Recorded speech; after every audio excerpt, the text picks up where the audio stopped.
Yo, what's going on? To all my boxing world, to all the bruvs out there, to my brethrens, to ladies and gentlemen, it's Rap Star. Man, I just got up from a big nap. I thought I'd do an early morning grind out here for boxing. Look, a great weekend. We had some good boxing fights.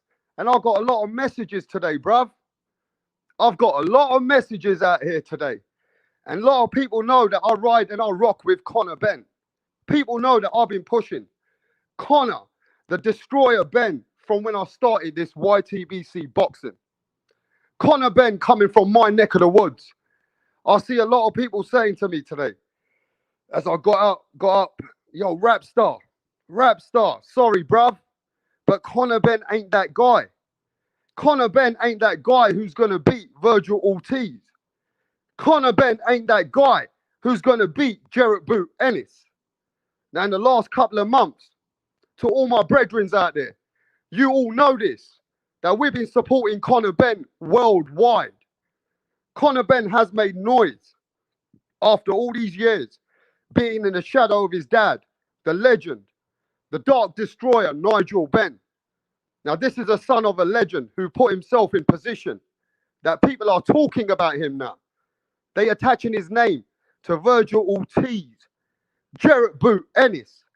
Let's not forget, he beat Formella better than Sean Porter did. And he also stopped Samuel Vargas in the first fucking round. But this time round, he didn't shine. Conor Benn didn't come out and shine. I'm going to keep my hands up. I told my brethrens out there all over the world. I said, Conor Benn's going to stop Granados. Conor Benn's going to stop Adrian Granados within 4 or 5 rounds. I said it. And I'm going to put my hands up high. I don't duck any smoke. I keep it real, and I'm not a fanboy. Even though Conor Benn comes from London, England, at the end of the day, he won every fucking round. Yeah? Let's just keep this shit real now. Conor Benn won every fucking round. But the problem was, Adrian Granados, who's a Mexican warrior, who'd been fighting all these names, only stopped by Danny Garcia. The Mexican warrior fought nothing like a Mexican. Adrian Granados did not fight nothing like a Mexican. In fact, Conor Benn, he's got the Mexican style. And Adrian Granados was running. Man, he was running in the whole fucking fight. Now, I'm going to say that part of it's to do with Conor Benn. Conor Benn hasn't got the skills at the moment to walk a man down and close the gap and hit those punches when it's needed to be, when he's need to throw them. Conor Benn wasted a lot of punches, bro. Yes, he did. Conor Benn wasted a lot of punches. And that's the problem. You know, at the end of the day, I'm going to keep it real. I'm not really that proud of his performance. But one thing I'm going to tell all the boxing world, that Conor Benn ain't going nowhere. The better the opponent, the better Conor Benn will perform. I'm telling you, slander me, say what the fuck you want to me. Rapstar always keeps it real. The better the opponent, the better Conor Benn's gonna fight. And I'm telling you this now. Going forward, Conor Benn hasn't got no choice. He's only gonna fight better opponents. So he can't be sloppy. He can't be just, the punches he threw were wild. To my boxing people, Conor Benn threw a lot of punches for no reason. And that's what I didn't like. They want educated aggression. Virgil Ortiz has more educated, a better jab, and much, much more smart punching position. Virgil Ortiz knows where to place his punches. Conor Benn, he got heart, determination, grit, and he comes forward. But bro, he doesn't throw it calculatingly. Conor Benn just needs to calm down. That's all he needs to do, bro. Conor Benn just needs to take a chill pill. Because he fought like a possessed man in there today. And he was wasting a lot of energy. And I'm going to keep it real. Going forward, Conor Benn can't fight like that with these elite opponents. In the top 10, Conor Benn has to improve slightly with the ring IQ. He has to use those punches when he needs to use them. He can't just be throwing wild punches and leaving himself open. Because people like Virgil Ortiz, they will capitalize in that. And Virgil Ortiz ain't moving nowhere. He's coming forward. He's looking to walk you down. So yeah, that's a whole different fight, bro. That's a whole motherfucking different fight. Let me tell you that now. But look, at the end of the day, I want the boxing world just to know this. We need to support Conor Benn. He's young. He's a bit raw. And I'll tell you this much now. When the opponent gets better, Conor Benn will fight better. I'm telling you, he has got the X factor, bro. He's got it in his DNA. I'm not just saying this. Otherwise, I would have been talking about Josh Kelly a long time ago. Conor Benn has something that he did not show you today. Because that guy who came from calls himself a Mexican, bruv, he came to England and he fought like a fucking guy. Look, Adrian Granados trained to survive in that fight. Adrian Granados trained to survive in that fight. He didn't want to mix it up. He was running away from all the fucking smoke. Adrian Granados was fighting nothing like a Mexican style. He ain't a Mexican. The man also fucking made the fight stupid. He didn't want to engage. And Conor Benn couldn't look good. But I think Conor Benn won most of those rounds. So I'm just going to say this. I don't like the way the boxing world overnight, because Conor Benn didn't perform to the eye test of people so that he could knock out Adrian Granados. So because Conor Benn won every fucking round and he didn't knock out Adrian Granados, nah, he's not in the mix anymore. Rapstar, I'm sorry, Conor Benn's hype. He ain't that guy. Because at the end of the day, you guys are comparing him straight to Virgil Ortiz. Conor Benn got a bit more improvement to do. You guys can't just sleep on Conor Benn like that. That's not fair. Boxing shouldn't just be, okay, one bad performance. Devin Haney, he didn't fucking do much with Jorge Linares. Devin Haney didn't win every single fucking round. Conor Benn won every single fucking round. So I like the people to keep the same energy. This was a Mexican fighter who didn't come to fight. He came to survive, bruv. And Conor Benn couldn't look good. We need to see how Conor Benn performs as he comes up with better competition and better fighters. But look, before I go forward, I'll tell you this. I have been busy like a motherfucker out here. So I'm going to capture some of the things for this week. Whatever's happening this week, it's a week roundtable. I'm going to try and capture some of the fucking things that's been the hottest gossip. Whatever's been the hottest gossip of boxing. But I wanted to just make sure everybody realizes that Conor Benn ain't going nowhere. And if people want to say, Rapstar, Conor Benn's not good enough, I agree. He ain't good enough maybe right now, but wait till he can improve a little bit more. If Conor Benn gets better opponents, we can see what he's made of. Because I'll tell you this right now.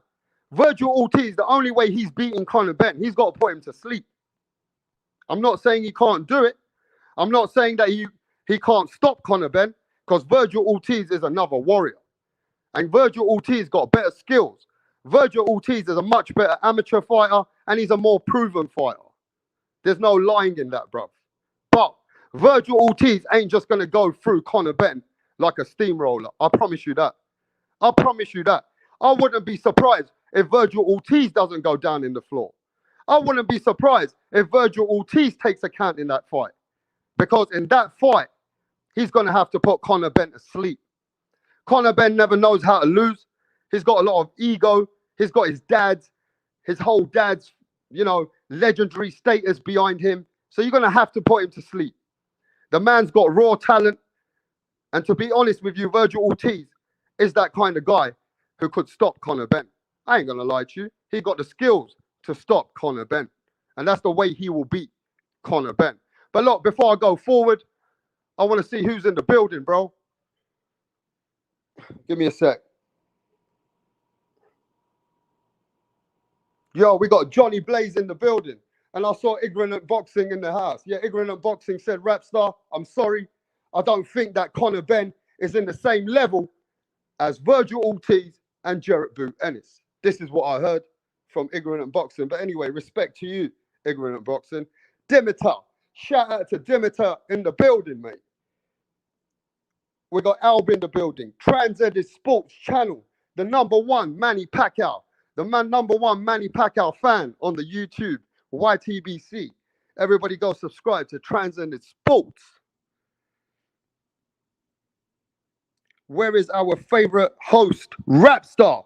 Man, look, Rapstar's tired, bro. Rapstar just got out of fucking bed after a fucking nap. So I'm still here, and I'm still here to cook. Good morning, homie. Yo, what happening, Belfret? Salute to you, bro. L-Dog, man, watch your mouth, bro, because Conor Benn ain't going nowhere yet, bro. So just give him a chance. He had one bad fucking performance, but anyway, he won every fucking round, L-Dog. He won every fucking round. The other guy didn't come to fight. He never come to fight. Adrian Granados came to survive in that fucking fight, bro. And you know it, and I know it. Stop capping at it. Adrian Granados wanted no smoke. He didn't want to engage. He made the Mexican people look bad as well. He made the Mexican people look bad, bro. Keep it real. Because everybody thought, yeah, he's coming with that talk. He waited after the first time the fight got cancelled. He still waited in England, trying to show that he was going to be the one to stop Conor Benn. What happened to all that talk? Keep the same energy, bro. The man said he was going to stop Conor Benn, and the man went running. The fucking man went running, bro. Keep it real.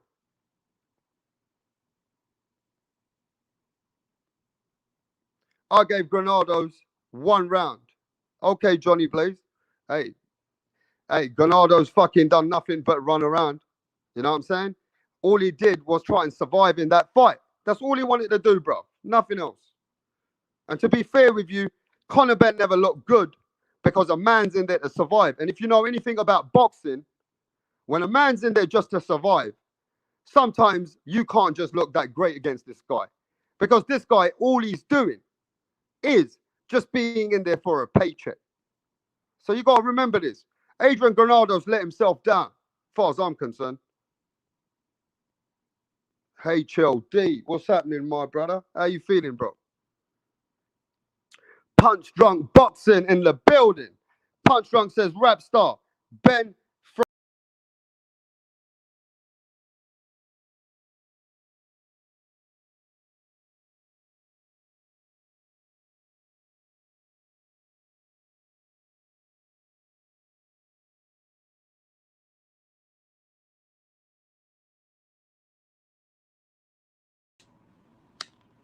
Yo, can you guys hear me, bro?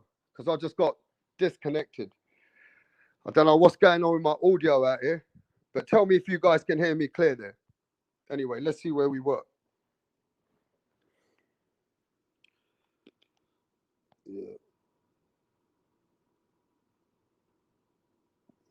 Yeah, listen, yo, Punch, everything that Conor Benn threw was with bad intentions. He's like he's possessed. And he's wasting some punches in there, bro. He's wasting some fucking punches in there, my brother. You know what I'm saying? He doesn't need to throw those wild punches all the time. And everything Conor Benn throws has to be with so much menace and so much power. He needs to just relax. You know what I'm saying? He needs to just be a bit more chilled out, get loosened up, and throw those punches when he's, you know what I mean? He's getting some good shots off because he's wasting a lot of punches. And that's where, you know what I mean, another fighter's going to capitalize on you. And Conor Benn leaves himself open all the time. And as the better fighters come and the better opposition, you know what I'm saying, bro? They're going to capitalize on Conor Benn. So he's got to start thinking smart. He can't just be going in there like the wild, wild west out there, bro. I believe that. He can't use that bad intentions all the time in every fight. It's not going to help him.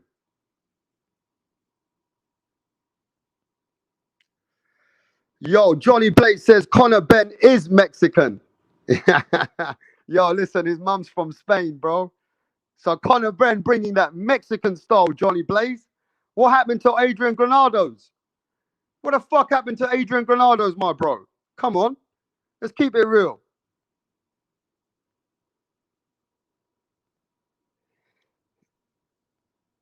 He loads off punches. That's right, Dimitar. He loads off too much, bro. Conor Benn uses too much force and he's giving everything into every punch. He doesn't need to fight like that. He got to just use it. You know what I mean? He's got to use his IQ. He's got to use some smart fucking aggression.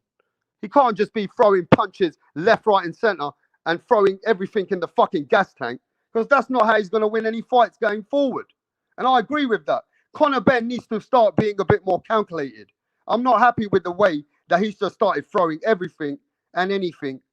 You know what I'm saying? That's not the way for me that he's learning to improve to fight those elite fighters. Those elite fighters won't let him get away with that shit, bruv.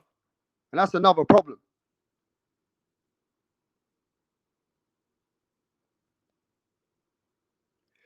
Sergio says, as soon as a Mexican fights and outboxes the opponent, he loses the Mexican code. Never win. This is a game. This is a boxing game. Shaking my head. They better the opponent, the harder it gets. Would be for him. Virgil may capitalize on those mistakes. A punch, I get ya. The better the opponent, the harder it's going to get for Conor Benn. But at the end of the day, that's something that he's got to dig deep inside his soul. That's something that he's got to know what it's like when he's losing. At the end of the day, one thing, styles make fights. Adrian Granados didn't come to fight punch. Adrian Granados didn't come to fight punch. Virgil Ortiz is going to come for all the smoke. Virgil Ortiz is going to come for all that smoke. So Conor Benn and Virgil Ortiz is going to be a different fight. You know what I'm saying? At the end of the day, Conor Benn loves a fight. He loves a man coming forward. Yeah, he ain't about this back foot bullshit. And Virgil Ortiz is coming for all that smoke. So that's going to be a much, much better fucking fight. For real. I'm telling you that now. That's that fight, Virgil Ortiz, Conor Benn. Let me tell you something. That's a firework fight. I know everybody's got Virgil Ortiz winning that fight, but let me tell you guys this. Don't be sleeping on Conor Benn. Don't just think that he's going to steamroll through Conor Benn. You know what I'm saying? He's going to have to use some calculated punching. He's going to have to use some calculated aggression in there. And Conor Benn is not as good as Virgil Ortiz, but he's got heart, he's got determination, and he's got some raw strength. So, of course, anything can happen in boxing, but you do need to favor Virgil Ortiz to beat Conor Benn right now for sure. There's no lying in that. Virgil Ortiz smokes Conor Benn if you look at it in paper and where he is.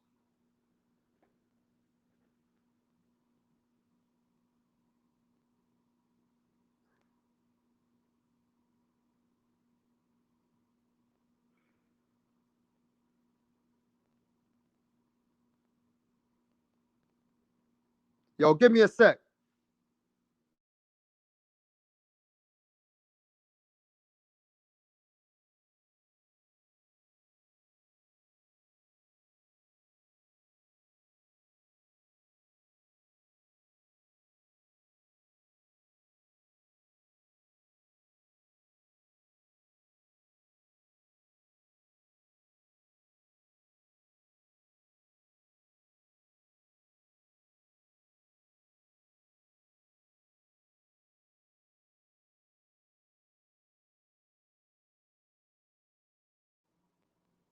Yo, sorry, my peoples.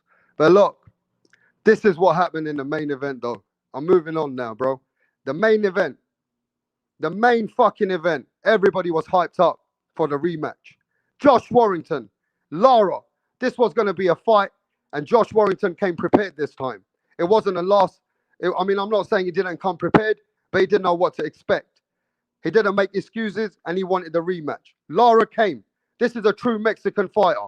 Lara came as the Mexican that he is, and he came to outshine Josh Warrington. This fight came, and it was getting exciting. Josh Warrington started landing some hard shots in the first round. Lara started coming back in the second round. The third round was even, and this is what happened, bruv. They fucking had a headbutt, and the whole fight got fucked up. They had a headbutt, and the whole fight became shambles, man. They gave it a technical draw.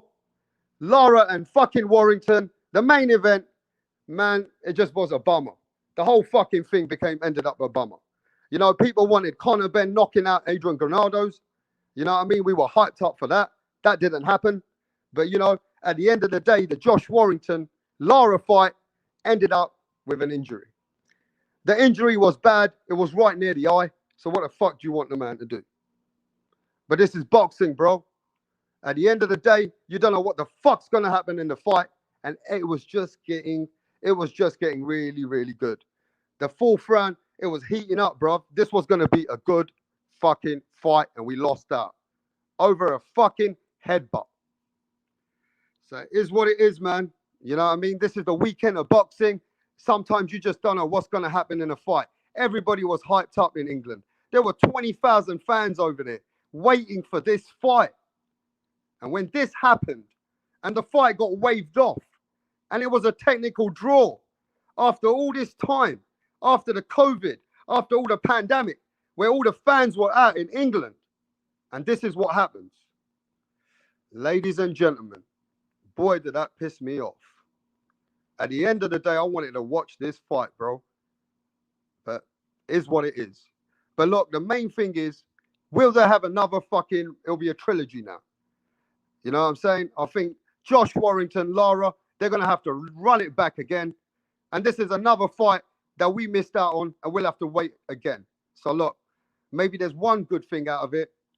We're going to get a trilogy now, and that would be the only thing we can, you know what I mean, wait for.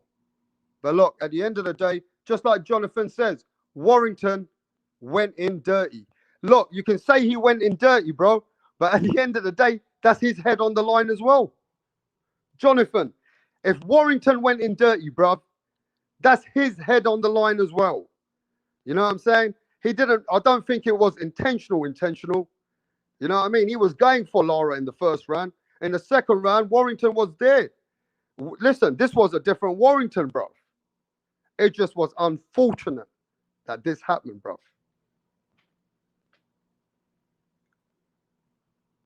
Hey, look, man. I'm cooking out here, bro. If you want me to send you a link, give me a minute, bro. Birmingham in the building. We got Birmingham in the fucking building. What's happening, the Gad? Thanks for coming to the show, bro. And respect to Birmingham, to all the Birmingham boys. But look, at the end of the day, this fight, it got fucked up. It is what it is. But look, the main thing is the fight that everybody wants. Now we're going to go to the fight that everybody's talking about. And I haven't really been into women's boxing as much. But the real fight that people are talking about now, it seems to be this fight.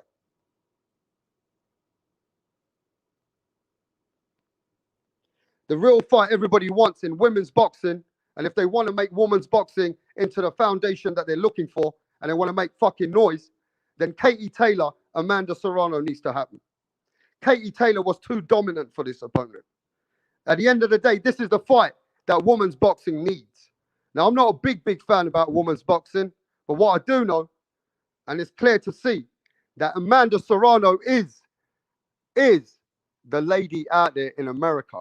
And it seems like Amanda Serrano is the threat for Katie Taylor. So Eddie Hearn needs to put out some money out of his pocket and make this big fight for women's boxing. That's all I'm saying. This is a kind of fight that everybody wants when it comes to women's boxing. Amanda Serrano, Katie Taylor, let's go. This is going to be a big fight. If you people are interested in women's boxing to grow, Eddie Hearn needs to make this fight for Amanda Serrano, Katie Taylor. This is a big fight for her. Katie Taylor always seems to win, and she's always far ahead of most opponents. You know what I'm saying? She was too dominant in this fight. The only person who they say can beat Katie Taylor is Amanda Serrano. So for women's boxing, I want to watch this fucking fight. This is what's going to get me into it more. I'm going to be buzzing if I can get this fight so everybody else can see two ladies go at it, which are accomplished. This is the kind of fight that women's boxing needs. I don't want to hear nothing else. I don't want to hear Katie Taylor against somebody I haven't heard of. I've watched Katie Taylor fight now, and I've watched Amanda Serrano fight. And both of these ladies can mix it up. They're both great little warriors. They've got their style. They've got all the boxing accolades, and they're great fighters. So both of these girls need to mix it up soon. Now I want to go straight to this, bro. I told you I'm doing a quick roundup table. I want to go straight to this. The biggest gossip. Motherfucking gossip. I'm telling you this now. This is the biggest gossip. in boxing right now. We just dealt with the card. We saw the event, but everybody's been talking about this the whole fucking week. Every single day, there's every single boxing channel, media channel, talking about that the Canelo Alvarez camp are playing dirty. That after Oscar Valdez came out on the open, and it's been known that the man being tested and he got fucking found out twice, not once, but positive twice, then it's unfortunate because Oscar Valdez's career, his legacy, and everything that we were talking about him is going to be overshadowed now. Now he's the biggest cheater in boxing. This man single-handedly has put the whole Canelo camp up on notice. Keep it real out here. Every fighter has been talking about these guys. They said, man, these guys are playing dirty. Eddie Reynoso is playing dirty out there, over there. Now, what do you guys think about this? Do you think Boxing World has a right to say that Oscar Valdez, after what's happened, that Eddie Reynoso is playing some dirty game when it comes to boxing, and he knows what to give the fighters when it comes to weight cut? You guys agree that Eddie Reynoso is the guy who's playing that kind of a game with the fighters? Everybody's getting slandered out there. Andre Ward is slandering Canelo. Caitlin Plant is slandering Canelo Alvarez. And now everybody's coming at Canelo fucking Alvarez. Let's keep it real. The guy who got caught is Oscar Valdez. But now everybody's coming at everybody over there. Canelo Alvarez, Andy Ruiz, Ryan Garcia, Oscar Valdez. They're all on some kind of a drug. They're all using some kind of enhanced PED to help their improvement in fighting. What do you think about that? You think that Eddie Reynoso is that guy? All of a sudden, Eddie Reynoso was the best trainer. But now it looks like Eddie Reynoso and his people are some best scientists out there. But look, let's keep it real. At the end of the day, all these fighters which are hating on everybody else, I think they all take something. I think all these fighters must be taking something. Now, I'm not saying every fighter takes something, but you got to be using something to be weight cutting sometimes. Now, you might be using natural products or legal products. I'm not saying you're using illegal products, but Oscar Valdez has been out there and it's illegal, and what he's used out there, it's open out there, is to help you weight cut and gain your strength. See, weight cut is a fucked up thing in boxing, bro. Weight cut is one of the most fucked up things in boxing. And I don't know how most of these fighters cut that weight. You know what I'm saying? Most of these fighters which are walking at 175, 165, they want to get down to 147. Most of my favorite fighters, I don't even believe it how they make that weight. I just don't even understand how they make that weight sometimes, but I don't ask no questions. I don't ask no fucking questions. At the end of the day, bruv, it is what it is. Are people all using something? Because let me just keep it out here like this. If Oscar Valdez been caught, the fucking thing is, yeah, it does look fishy. It does. Because we can't say that Ryan Garcia might not have used anything. You know what I'm saying? But we also know that many other fighters out there keep the same energy, bruv. Many other fighters out there, they don't even walk at that weight.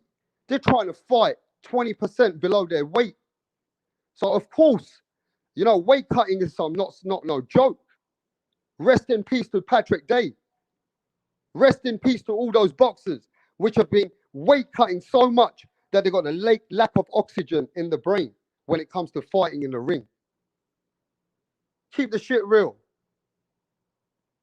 At the end of the day, bruv, when you weight cut so much, you can kill yourself.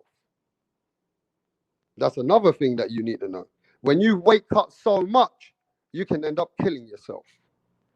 Weight cut is no joke. I don't even know how some of my favorite fighters ever cut down in weight like that. But there's different steroids for different reasons. And it seems like Oscar Valdez was using something which was just to cut weight. Now, we know there's been many fighters who've used steroids. And you know, we know that Gerald Baby Miller, he used some hormone growth. He used steroids to add strength to himself. It wasn't a weight gain. It wasn't a weight cut. It was, in fact, building muscle and building strength. That's a different kind of a whole different PED. So we don't know the logistics of exactly what Oscar Valdez was using. But what we do know is boxing is in a bit of shambles. Boxing is in a bit of shambles. Because now everybody's calling out Canelo, Ryan, Andy Ruiz, Eddie Renato, the whole fucking team, even the people in England. I've seen fighters in England saying, yo, bro, that shit's fucking dirty. Now, are we going to keep the same energy? To all my boxing fans, to all my boxing people, to my brothers and sisters, is this fucking wrong? What's going on in front of our eyes? Should this man be allowed to fight on the 10th of September? Tell me. Because boxing's messed up, bruv. I love to say that, yeah, this is all right. Let it just, you know what I mean? Let it just go. And who gives a fuck? But at the end of the day, it's out there in our eyes now, bro. Everything's in front of us. They're using certain enhancement fucking weight cutting drugs to help themselves make weight. Because at the end of the day, let me tell you this right now. If you make weight the wrong fucking way, you end up dead. Let me show you some stuff here. Let me show you some stuff about fucking weight cutting, bro. Because people don't understand. They seem to forget. Who knows this guy? The baddest man on the motherfucking planet. Who knows this guy? Who knows Khabib? Now, I know this man ain't a boxer, but he's one of the baddest men in combat sports. This man ended up in hospital. This man ended up in hospital, bruv, to make one of the biggest fights in the world with Tony Ferguson. And this guy ended up in hospital because he fainted 2-3 times trying to make fucking weight so he can fight. Now, these are some of the things that you got to understand. If you cut too much weight, the game over. So these are even the baddest men who are in combat sports today. That if you weight cut wrong, then you know what? You can't make it, bro. See, most of these fighters shouldn't be fighting at that weight. But the reason why they fight at that weight is because they just got to do the best they can to make it to the lowest weight they can and try and gain that strength in 24 fucking hours. You look at the science behind boxing, bro. Devin Haney, 24 hours, he's starving himself. I'm going to tell you the facts. Devin Haney is starving himself at 135. And then he fucking fights at 150 fucking 3. Go do your homework. Devin Haney fights after 24 pounds and refueling himself. Errol Spence Jr., one of my favorite fighters. Errol Spence. Let's look at Errol Spence, bro. Let's look at Errol Spence for a sec, bro. Let's see what Errol Spence looks like when he's just about training. Errol Spence is a big mofo. He's one of my favorite fucking fighters out there in America. But Errol Spence is a massive lad. Errol Spence is a massive motherfucking lad. I don't know how he cuts down to 147, bro. It just doesn't make sense. When you look at Errol Spence, I've met Errol Spence when I've come to see some fights. Yeah? And I'm telling you this now, Errol Spence is a big lad. I don't know how he cuts down to 147. Now, of course, if you're going to try and make that weight, bro, then yeah, you a soldier out there. But most people, they try too hard to cut weight. Weight ain't no joke. So when you're fucking cheating to cut weight, and another man he's got to fucking die to cut that weight and refuel himself, then yeah, I don't agree with none of that shit. When you're cheating to cut weight, then you know what? Everybody needs to cheat to cut weight. If Oscar Valdez is using that fucking drug to cut weight, then everybody needs to use the same motherfucking drug to cut weight. Because as far as I'm concerned, he's still fighting at September the 10th. Boxing doesn't make sense to me right now. It's not even common sense. You got a man fighting on September the motherfucking 10th, right? And he's on probation. See, now I like to make common sense out of certain grounds, and this one here don't make no common sense. Most of these guys who are out there cutting this weight, bro, ain't no joke. That's what I'm saying. So when you people say that, look at Errol Spence, bro. How the fuck is Errol Spence making 147? Because he's been he's been at that weight for fucking so long, and he looks so skinny. Sometimes he can look so skinny, and look how big he is. So yeah, you can't tell me that every boxer ain't taking a something. You can't tell me that, bro. That every boxer ain't taking a little something in order to cut some weight. Now, there might be some tricks in the book. There might be some tricks in the book that a lot of nutritionists, a lot of boxing trainers,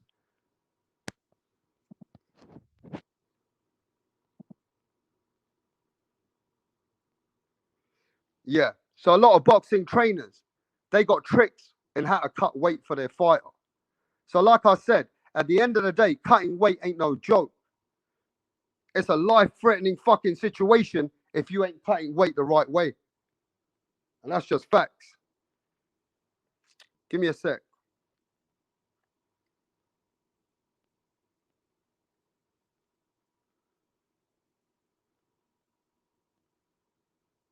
Now let's look at this.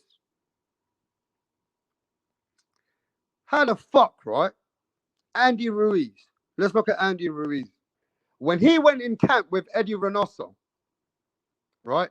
He never looked nothing like the same fat boy Andy Ruiz that we know. Yeah. But before I cook, man, I just want to say a big shout going out to Prime Fight Champions. Sergio in the building. The Gad from Birmingham, Punch Drunk Boxing. L Dog, the hater. Yes, L Dog. HOD. Yo, man, shout out to everybody who's in the fucking chat. Ignorant Boxing. Look, at the end of the day, I'm way behind over here, man. But look, at the end of the day, Bacon Eggs, man, salute to you, bro. What's going on, Bacon Eggs? Teapot. It's messed up, but actually, it's good publicity for boxing. I don't know if it's good publicity for boxing, Teapot. I don't think this is good for boxing, bro. This kind of exposes what's going on behind the scenes. UFC is worst. Let me tell you something, bro. UFC is fucking worse when it comes to enhancement drugs. UFC is all onto something, bro. Let me tell you that now. Now, I'm not making a big accusation. I'm not, you know what I mean? I don't want to be sued or nothing, but I'll tell you this right now. There's hundreds and hundreds of cases in UFC, which is put behind the fucking closed doors. It's swept under the rug. UFC is more corrupted when it comes to enhanced drugs. And I've got some receipts for that one, bro. Let me tell you that one. Yeah, so Andy Ruiz. Look at my boy Andy Ruiz. Now, Andy Ruiz, when he went and joined Eddie Reynoso, they fucking weight cut him like anything. The man looked different totally. I'm sure Andy Ruiz had to use something. I'm sure Andy Ruiz had to use something, and they had to take it off, like wean him off until fight night. You can't tell me Andy Ruiz never used something to weight cut. Keep it real and keep the same energy. At the end of the day, this was one of the fattest boxers who ended up trimming up. And now it didn't even help him, though. See, for Andy Ruiz, it never helped him. When he cut so much weight, it never helped him. In that fight with Chris Arreola, he never fucking looked good. He was better off being the fat slob he was. At that point, whatever he used to cut weight never really helped him. Andy Ruiz was too light, and he never looked good against Chris Arreola.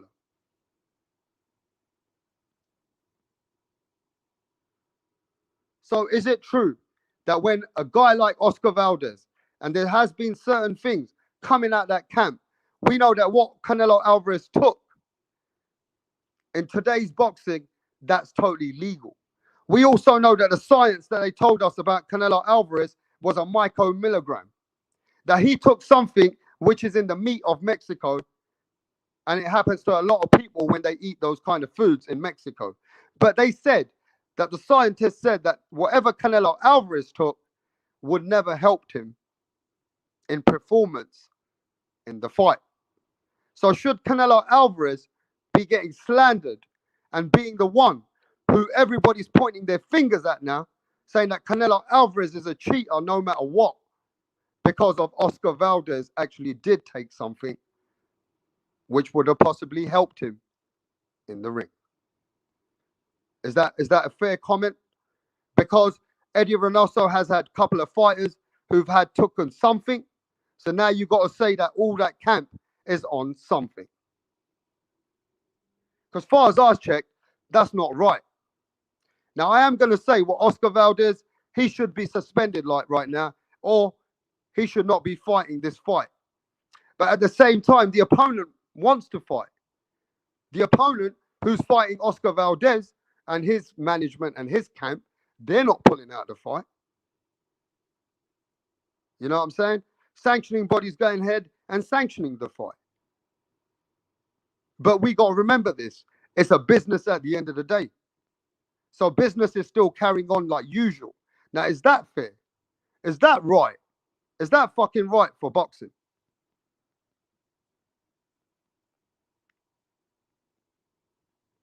Because the last time I checked, if a man gets caught for something, they even suspended Canelo Alvarez for something which was no way near what Oscar Valdez took.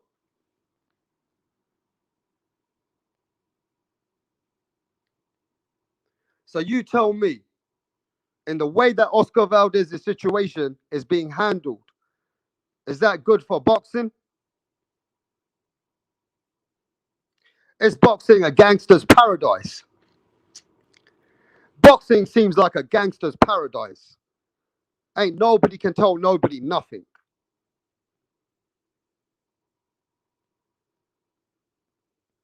Give me a second here.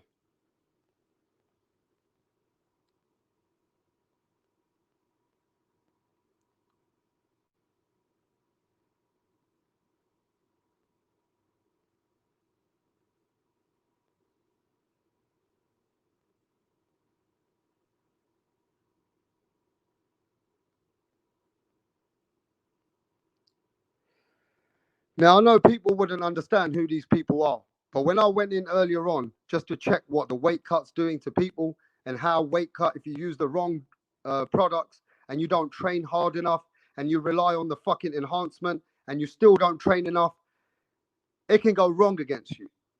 So even though people think, oh, they're taking something away for weight cut, oh, it totally helps them. Well, this girl died. This girl, she died over weight cutting. You know what I'm saying? Weight cutting ain't for everybody, bruv. If you don't weight cut properly, like this guy here. Now, this is in combat sports, by the way, this guy. This guy died, and rest in peace. I don't know the fighter. I know it's a combat sports fighter, but he died over weight cut. When you weight cut the wrong fucking way, and you use certain enhancement PEDs, and you still don't fucking follow procedures, you end up dead. I want people to recognize this. I know people ain't talking about this, though. When you weight cut the wrong fucking weight, there are people who die. They don't just make nothing out of it in media because they don't want to, they don't want the sport to look bad.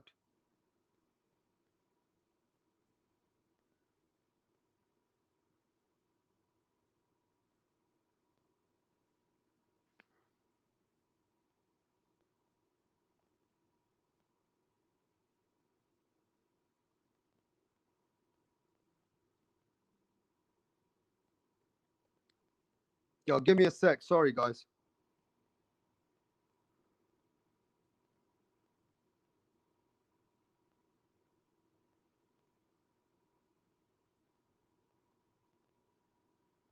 And I think at the end of the day, we got to kind of rectify this as well. When people are slandering the whole of Canelo Alvarez's camp and the whole of Eddie Reynoso's camp, right? Well, there's difference in steroids too. There's difference in PEDs. This man should never come back to boxing for the rest of his life. You heard me. This man, Big Baby Miller, should never come to boxing. Ever. Ever. He failed not once. He never failed twice. Apparently, he failed 4 times. This guy was using steroids to help his strength, hormone growth. That's a different kind of a drug altogether. So there's differences in steroids and difference in what Canelo Alvarez took when it was him eating some food in Mexico, and that stuff wouldn't have helped him in the ring. And Oscar Valdez, yeah, he deserves to get it because he was using a weight cut. So it was going to help him in the fight. You know what I mean? At the end of the day, Oscar Valdez, he should be suspended. But this guy, Big Baby Miller, he should never come to boxing.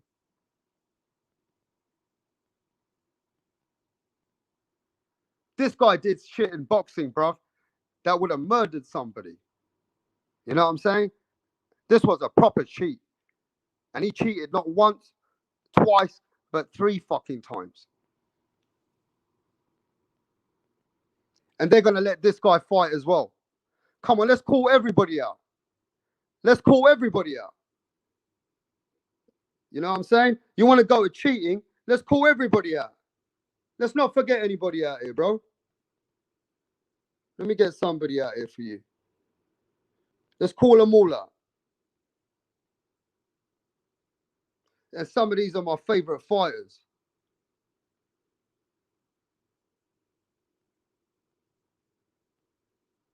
Yeah, this is what Big Baby Miller used, bro. Check this out.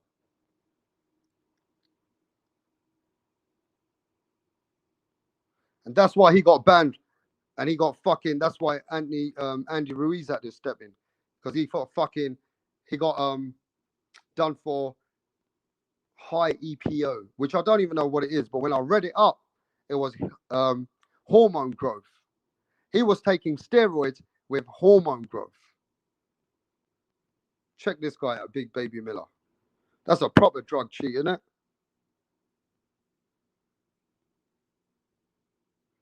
Give me a sec, guys. There was someone else.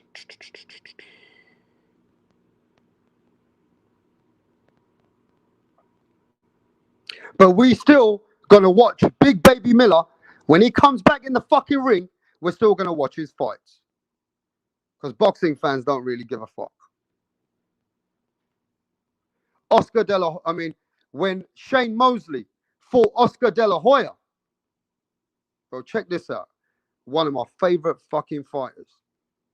Shane Mosley admitted taking some kind of enhanced steroids, EPO, against Oscar De La Hoya. And nobody gave a fuck them days. Now, these were worst ever steroids and enhanced drugs than what Oscar Valdez was using.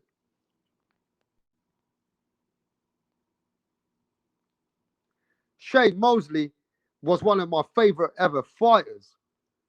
At the end of the day, it is what it is. Fighters have always been using something behind the scenes.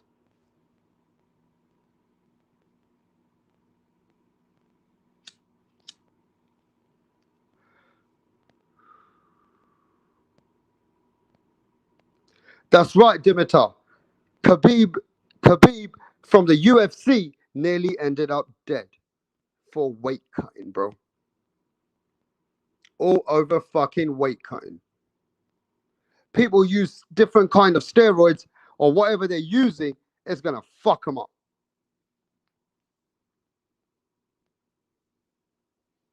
And that's a fact.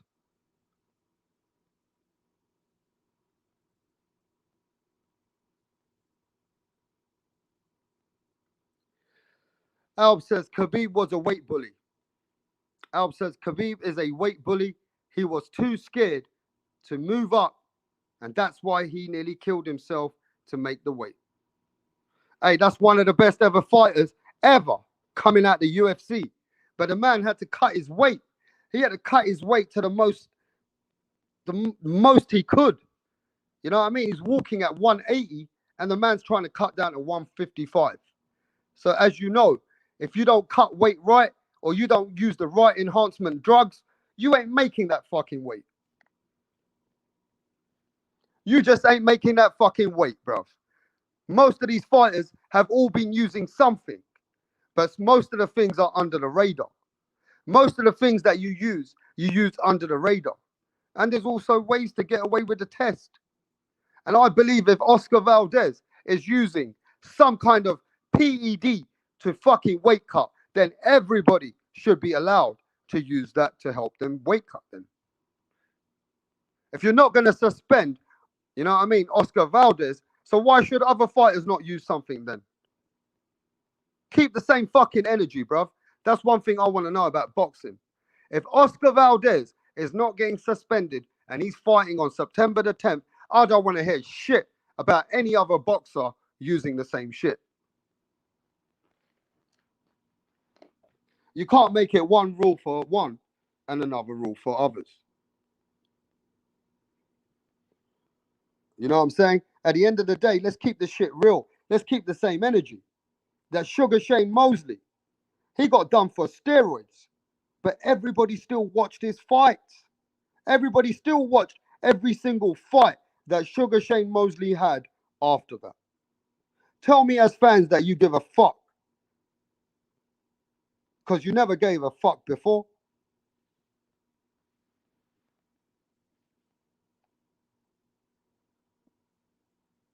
Bolt Hype in the building. Bolt Hype says Anthony Joshua cut a lot of weight and bulk back up, you know, in it. Hey, Bolt Hype, you're right. No, you're right, Bolt Hype. Anthony Joshua does cut a lot of weight. You're right about that, bruv. And he looks shredded. You know what I'm saying? Everybody looks like they're cutting so much weight, bruv. And that's the heavyweight, bruv. Yeah? Everybody's out there cutting so much fucking weight. And if you don't cut that weight properly, you're going to end up dead. Prime fighting champions. Granados wasn't to step up. Benn was supposed to, and yeah, I hear you, man. I hear you. I was covering that earlier, bro. I hear that. Benn was supposed to stop Granados. I even said that, but it never happened. But you know what? Going forward, Benn ain't going nowhere. Let's see what happens as we go forward. Dimitar, of course, of the size, he was successful to the lightweight, and everyone thought he was the biggest problem. Skills, also, strength was the ace. Man, I think you're talking about Khabib. Khabib was a different animal. Khabib was cutting too much weight, and it's true. He is the weight bully. They say Errol Spence Jr. is the weight bully. You know what I'm saying? They say Errol Spence is a weight bully for 147. You know what I'm saying? Jamel Charlo's too big at 154. He's never even moved weight. At the end of the day, these fighters are cutting so much weight to stay in the same division. You know what I'm saying? Errol Spence should be fighting at 154. Jamel should be at 160. At least. But these two have been staying at the same fucking weight since they started. So whatever they're doing is working for them. That's all I'm saying. Whatever fucking Errol Spence is doing, Jamel's doing, it's working for them. Because those guys have not moved anywhere. They've stayed at the same weight division. There's only been a certain amount of fighters who've been able to fight at any weight, who don't need to weight cut. They didn't need to weight cut. 99% of boxing, apart from the heavyweight, needs to weight cut. And that's a fact. When you talk about other fighters, there's only been a limited amount of fighters who fight at different weights where they don't even belong. Like Manny Pacquiao. Manny Pacquiao can even fight at 140. That's how small he is. Lomachenko doesn't need to fight at lightweight. He can fight at 130. He's a small dude. But he fights comfortable at that weight.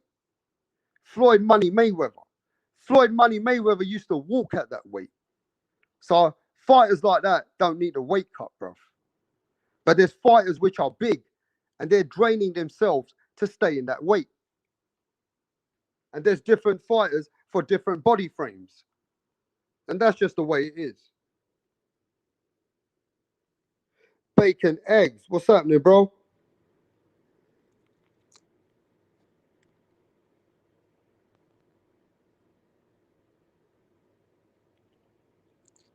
So look, the main thing is, yeah, most of these fighters who've cheated before, it hasn't been open. You know, these days when fighters cheat, it's all over the world. Everyone on social media is on that shit. You know what I'm saying? When Shane Mosley, what's his name? One of my favorite fighters, Roy Jones Jr. You know what I'm saying? Gerald Baby Miller they made a big scene out of that because at that time social media was strong. You get me? That was, I think it was 2018. I'm not sure.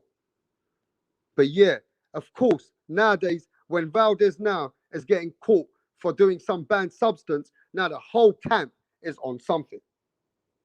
Canelo Alvarez is being slandered all over the boxing world now because of Oscar Valdez. Now, whether people agree with it or not, that's how it is. Josh Taylor has come out. Josh Taylor has come out, everyone. You know what I'm saying? So when you got fighters like Kalen Plant, Andre Ward, Josh Taylor, Errol Spence, Devin Haney, Javante Tank Davis, they're all coming at the Canelo Alvarez camp. They said all these people in Eddie Reynoso, they're all snitches. They're all doing something. These guys are weak. These guys are doing something behind the scenes. What do you think about that? That now the boxing world saying, yo, Canelo Alvarez is a big cheat just because Oscar Valdez been caught for something to do with weight cutting. Is what it is. But let me go to the chat, man, before I move on. D Hodges in the building. What's happening, D Hodges? What are you saying, bro?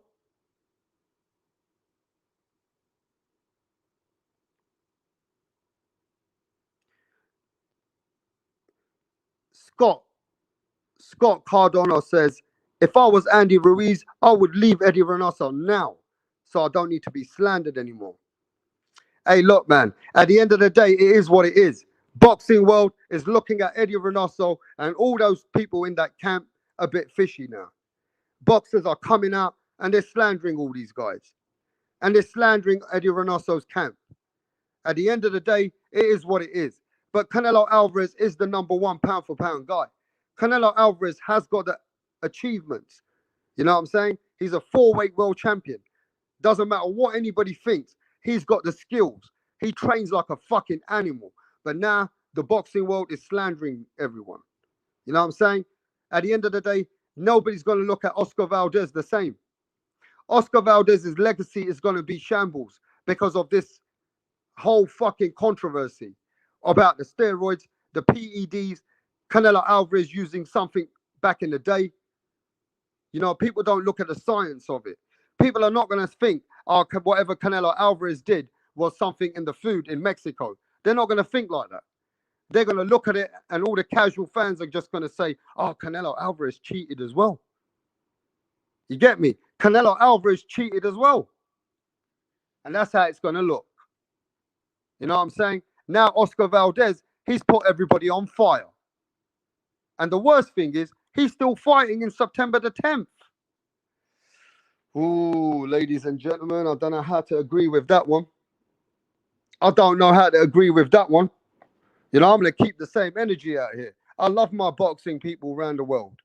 But I can't cover this shit up. I'm not here to cover up boxing. Oscar Valdez should be punished. I'm calling it out right now. Oscar Valdez should be punished, and every boxer should be allowed to use it if they're not going to punish him. Every boxer should be allowed to use the weight cut, fucking steroids, or the fucking weight cut, PEDs, whatever the fuck you want to call it, bruv. Because the more I think about it, it does piss me off. Because at the end of the day, that's the wrong fucking shit to happen when you know man's risking his life in the fucking ring.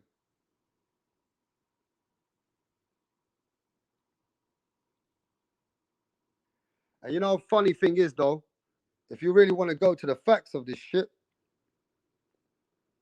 if you really want to go to the facts of this shit, let's just go somewhere else.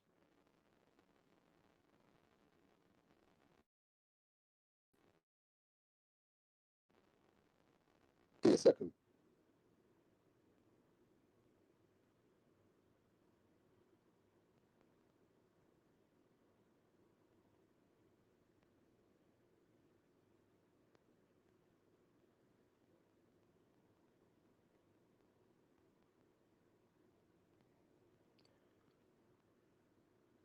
I'm just saying, man, boxing's run by fucking gangsters, bruv. Boxing's a godfather sport, but we love the sport because there's two men getting in the fucking ring and they're giving it their all. Fuck what happens behind the scenes. At the end of the day, two fighters have got to go in and they got to fight. And they got to give it everything. You know what I'm saying? Boxing's a warrior sport, regardless of the controversy. But people want to, you know what I mean, controversy. They want to come at the WBC. Well, the WBA and the IBF have also got controversies. When the WBA wanted to favor different fighters, they used to use different promoters. There's a whole bunch of fucking receipts out there. And it ain't just the WBA. It ain't just the WBA, my friend.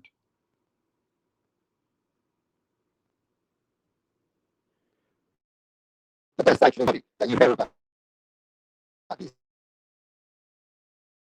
states is the IBF. That's what you hear about. The IBF. The IBF being one of the best. Well, the IBF is another slandering. They've been doing some slandering bullshit as well. I've got receipts on that too. IBF has been slandering, doing some bullshit back in the day as well.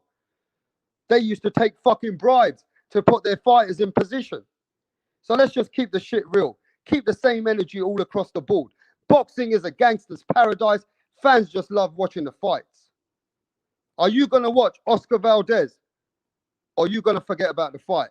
And all those boxers which are slandering Canelo Alvarez's camp and Eddie Reynoso and fucking Oscar Valdez and the WBC for all these fights still carrying on. Why don't you give up your belt? Let's see if these boxers really give a fuck. Give up your motherfucking belt then. If you slander these people, and I'm going to keep it real across the board, Josh Taylor, give up your belt then, bruv. If you're not happy with the way the shit's going on. Errol Spence, you made a remark, give up your belt. At the end of the day, you will never say nothing to the sanctioning bodies. People would never say nothing to the WBA, the IBF, the WBC, because you know why? That's who pays for boxing. Those are the people who run boxing. We can say what we want. Boxing's not in our hands, bruv.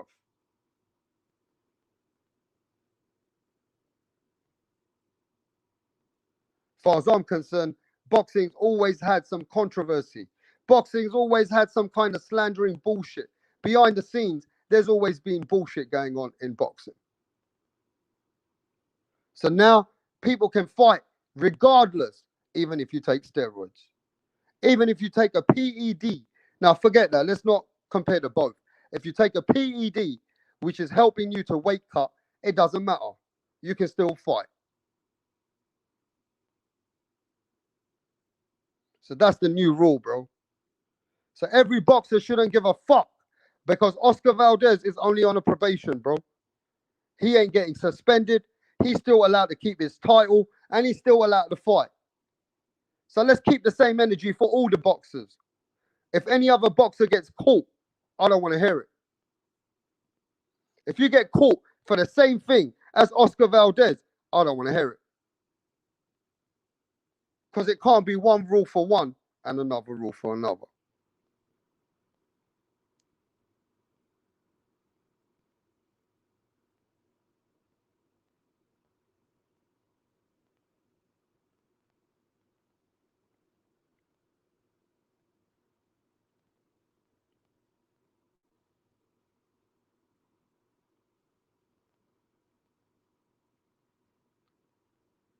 So at the end of the day, bro, it is what it is.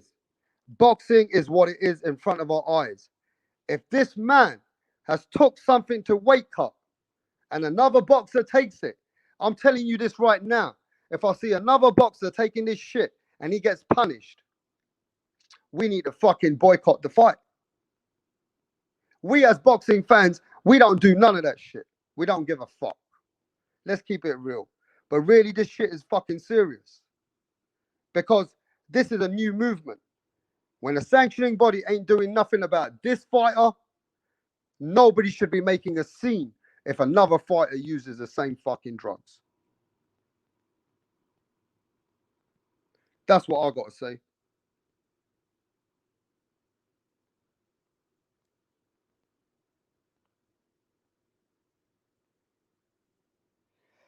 EDP, what's up, my brother? Tycho TV, what's happening? Yo, bro, I was half asleep. I woke up. I thought I'd just cook for what's going on for the week. And if we're going to talk about the shambles, bro, and we're going to talk about what's going in boxing, then let's keep it real. If you're going to keep one rule for one boxer, then you better keep the same motherfucking rule for every boxer. I don't want to hear there's one rule for Oscar Valdez and there's another rule if another boxer gets caught. I don't want to hear that anymore. You've just changed the sport of boxing. At the end of the day, enhancement drugs for weight cutting isn't a big deal anymore. That's the way I look at it. What about me? What's happening, bro? How you feeling, my brethren?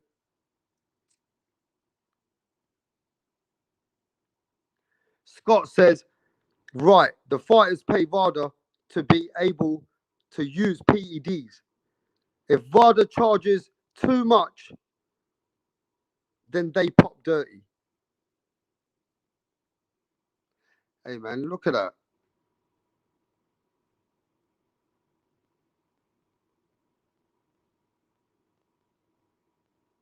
Check that out.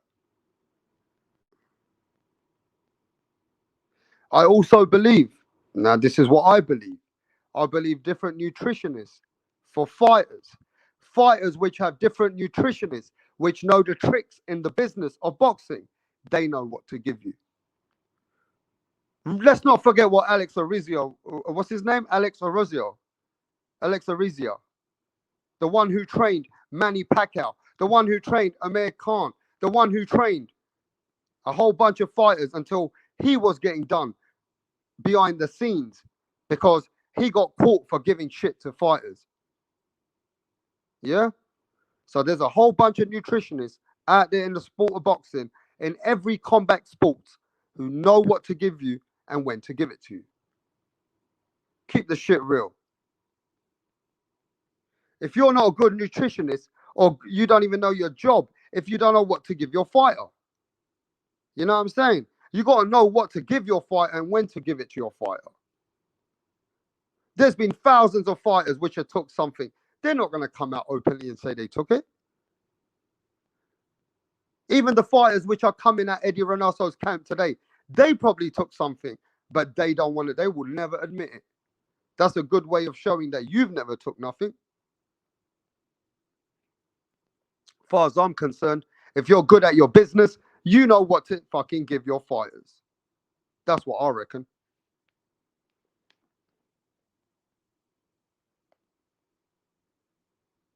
Apparently, it's only banned substance 24 hours or less before a legit or any other time is allowed. Look, at the end of the day, it's still banned though, bro. Whether it's banned in this respect, whether it's banned 24 hours, the fucking substance is still banned though, isn't it? Let's keep the same energy, bro. The man used weight cut to keep his weight down and have more strength. The other fighter doesn't have the same fucking. It's not a fair fight. It's not a fucking fair fight. So why the fuck is Oscar Valdez fighting on September the 10th? It don't make sense. Boxing's fucking. Sometimes there's no common sense.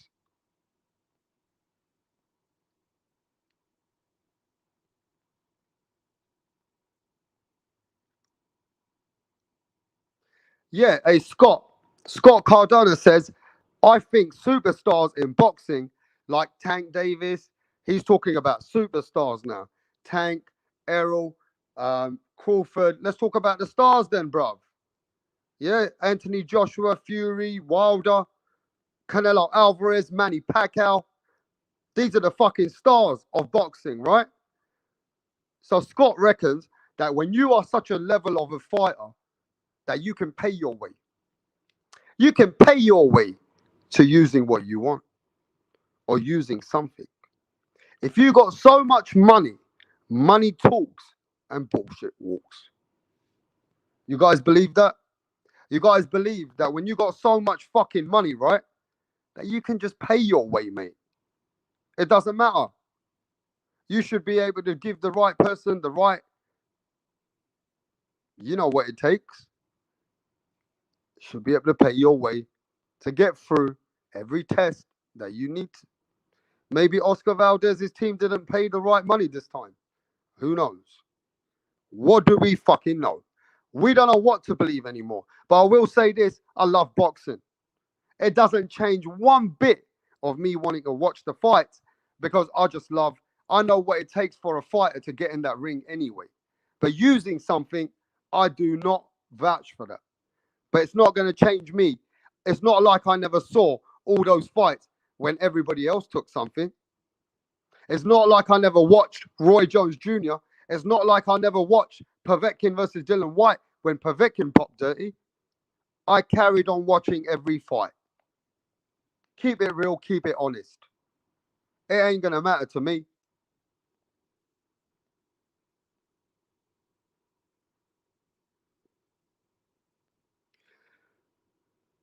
What about me? Says Duran always weighed well under as he went up in weights. Yeah, no, what about me? You're right about that. But I still don't trust the 70s and the 60s and the 80s. Look, it's just like Scott said. Look, I believe with what Scott said. Look, it's a business at the end of the day, right? It's a business at the end of the day. And if you got the money, you got the contacts, you got the nutritionist, you know what to do to get away from certain tests.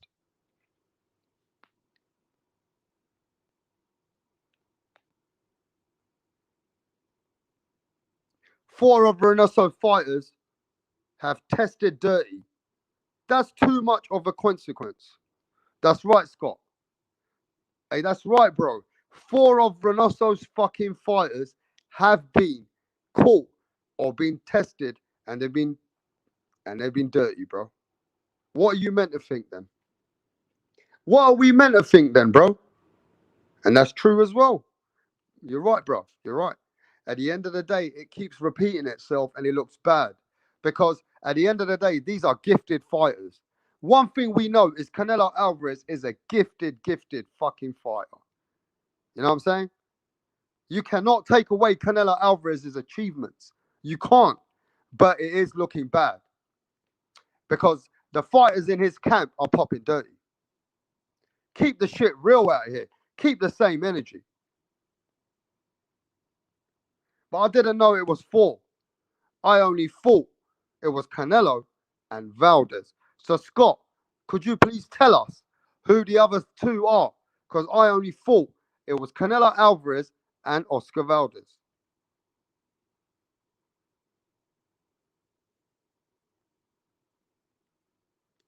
Yeah, I heard what you said there, man, but give us the other two fighters, bruv.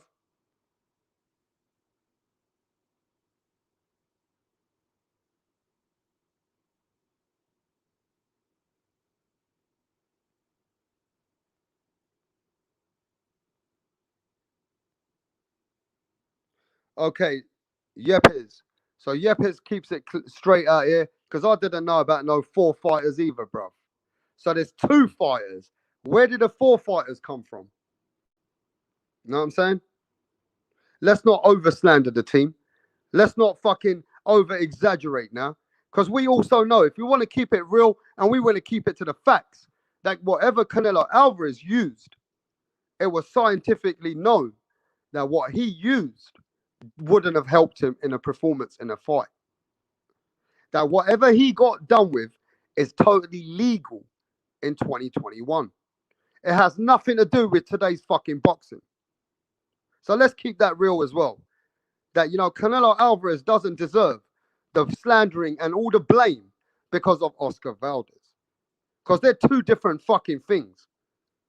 Canelo got done for something which is in the meat products in Mexico, which a whole bunch of Olympians and many people have been in the same situation as Canelo Alvarez. But Canelo, whatever he got done with, it wouldn't have helped him in the performance in the ring. That's what's been documented. So I've got to talk the facts. And the facts is Oscar Valdez used something that would help him in the fucking ring. Keep it real, keep it honest. Oscar Valdez deserves to be slandered, but not Canelo Alvarez, if you ask me the truth. At the end of the day, Canelo don't deserve that energy because he never got he never did anything what Oscar Valdez did to cut weight. He used something, they said that whatever Canelo Alvarez got caught with is in a normal everyday food in Mexico. So it's a whole different outcome, really. But now Canelo Alvarez getting it. You saw what Kalen Plant said. Kalen Plant said Canelo Alvarez the biggest cheat in the world of boxing. Andre Ward is hyping up Kalen Plant. Josh Taylor come out with the same shit, saying that all of Eddie Reynoso's fucking team, there's something fishy going on. Devin Haney said the same fucking thing, that everything around that team is fucked up. So hey man, we got to cover what it is. Maybe Canelo Alvarez needs to come forward. Maybe Canelo Alvarez needs to speak. I know that Ryan Garcia, he did speak the other day, and he told Devin Haney to shut the fuck up. I think he said something about Devin Haney, you need to shut the fuck up. You got pillow fist. I don't need to fucking use anything to cheat. Or something about don't slander me.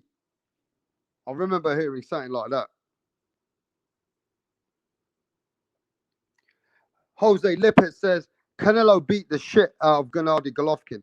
Well, he didn't beat the shit out of him, bruv. And after the first fight is when the shit happened. When Canelo, they said he got tested positive for, as you know what, clenbuterol. You know what I'm saying? And that was after the Golovkin fight. But Golovkin still fought Canelo Alvarez, regardless of all that bullshit. Golovkin still wanted the payday, and he didn't give a fuck. He still wanted to fight the second fight with Canelo Alvarez. So the opponents don't seem to give a fuck. It's like Oscar Valdez is fighting on September the 10th. I don't see the opponent coming and saying anything. It doesn't look like the opponent gives a fuck. Bacon and Egg says, I'd like to see a lifetime ban, but that won't happen. He should be banned for 6 months of the sport. Now, you're right, Bacon and Eggs. I agree with you, bruv. Oscar Valdez should not be fighting right now. It don't make no sense because other fighters have been banned and also suspended in the past. But boxing right now shows us if Oscar Valdez can get away with this and he can still fight for his title and he can only be on, what's it called, probation, then don't you think other fighters are going to take a chance? Other fighters shouldn't give a fuck. Hey, give me a sec.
Yo, I'm back. Rap stars, back. Hey, man, another thing I want to touch on quickly, yeah? I don't understand how a man of Oscar de la Hoya could take two vaccines, can take two fucking vaccines, right? He's got his vaccines. The man was training every single fucking day, looking the fittest he ever looked, and ended up in hospital, even after taking vaccines over COVID. This COVID shit is serious. All of a sudden, you just don't know that a man can take vaccines and it still affects him, even though if he's an ex-boxer. A boxer who's fit and well and training doesn't make sense. A lot of things about this COVID has never made sense to me. How Oscar de la Hoya can take these vaccines and still fall into hospital and go in the emergency room. Shit is fucking crazy. That's what I'm saying. This has been a crazy week in boxing. One of the most crazy weeks. All of a sudden, Oscar de la Hoya looking to come back, make a, one of these. It was an exhibition first, and then they made it a real fight against Victor Belfort, the UFC legend Victor Belfort. And all of a sudden, the man's ended up in hospital over coronavirus. A man which was training every single fucking day, looking good last week on the pads. And this guy, he's got coronavirus even after taking the vaccines. How can we trust this coronavirus, bro? And how do we trust this vaccine? I don't understand it. I was thinking about taking the vaccine myself the other day. But now I'm looking at people, they're still getting sick. They said that a man wouldn't go hospital if he took a vaccine. But Oscar de la Hoya is in hospital, even after taking his vaccines. So shit don't make sense to me. There's a whole bunch of conspiracy going around this coronavirus, bruv. And that's a fact.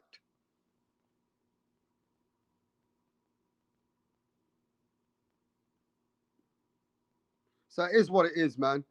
At the end of the day, Oscar de la Hoya has had to step out. He's had to go back. And now we got Evander Holyfield fighting this fucking fight with Victor Belfort. Now, I don't know how that event's going to look, but this is from a middleweight, which I think Oscar, I don't know what he was going to weigh in at, to a heavyweight in Evander Holyfield. So that's the next fight that everybody's got to get ready. We're going to see with Evander Holyfield and Victor Belfort. But let's see what the people saying in the chat before I leave the building soon. Hey, man, thanks for everybody joining the lazy stream. I'm a bit lazy today. I just got up from a nap. Thanks for everybody coming through. I wanted to capture some of the fucking gossip around the week of boxing. But look, at the end of the day, Dimitar in the building, he says, I think they all use it successfully, pass the test from time to time. Hey, and sometimes it slips. That's right, Dimitar. I believe that they all use something, but they've been able to get away with so much that most of the time they know what to do. And sometimes you can slip up. That's a fact. I do believe that. Yeah, I do now. I don't believe everybody's 100% natural, but I do believe that some fighters, they don't use enhanced PEDs and they totally, they all got to train fucking hard. Blood, sweat and guts and tears. They've got to put everything into it. But if sometimes they need that little bit extra, what do we know that each fighter's using? We don't. And that's a fact. EDP says all these boxers are after Canelo by accusation of Valdez. Now with slandering because they want the throne he's sitting in, and Valdez should be reprimanded. Hey, listen, far as I'm concerned, at the end of the day, it shouldn't be Canelo Alvarez who needs to take all that smoke. Canelo Alvarez don't deserve all that slandering. You get me? But now all the slandering's going to Eddie Reynoso's camp. So, of course, Canelo Alvarez is the top dog. Everybody's going to use this to their advantage. They're all going to come at him. And the one who's come at him more than anybody is Caleb Plant. Caleb Plant has come at Canelo like no one's business. You know what I'm saying? As far as I'm concerned, Caleb Plant, I've never seen him that vocal. Is the fight still going to happen? Kalen Plant still ready to fight Canelo Alvarez, or is he trying to get out of the fight? As far as I'm concerned, yeah, I've seen him coming at Canelo, but nobody came at Canelo when he got done for something. Nobody came at him then. So everybody's coming at Canelo Alvarez right now. It's a time for everybody to slander Canelo over Valdez. That's just the vibe we're in. And Eddie Reynoso's camp is getting it. It just is what it is. Demeter says, in UFC, there were quite a few fighters that laid off from 6 months to 2 years. TJ is one of them. And that's right. TJ Dillashaw, he got done for some drugs as well. Most of those UFC guys have been done, but they shrug it under the rug. UFC has been cheating for years. Most of those UFC guys, you look at their body shape, bro. You look at the way those UFC guys' backs are. You can see from their body frame, they have been using shit as they're going along. And that's a fact.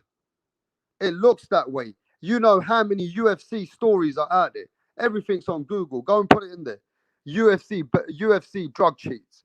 And you will be surprised how many drug cheats that have come out of UFC. Most of the women in UFC, some of them have been caught. Some of them have also died over using some shit. And that's a fact.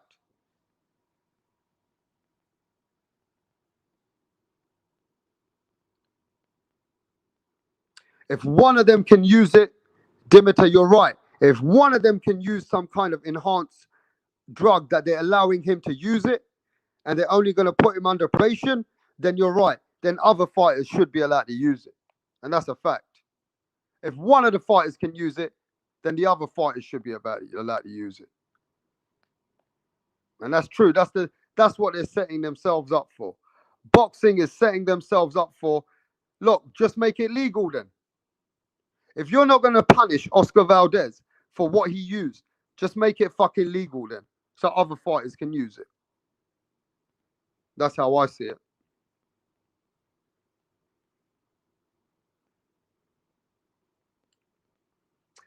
I don't know about that. What about me? A steroid wiped out the whole dinosaurs, apparently. I don't know about that. I ain't done no research on that one, bro. That's right, EDP. EDP says, where's the line of honesty with the weight cutting? PED's too much. But the dumb rule of weight in the night before, then they shows up on the fight night 10 and 12 pounds more heavier is okay. Where's the line? Now I get what you're saying. There's some fighters which are coming in at 20 pounds more in 24 hours. At the end of the day, there are fighters out there who are weight cutting, but to be fair with you, to be fucking fair with you, mate.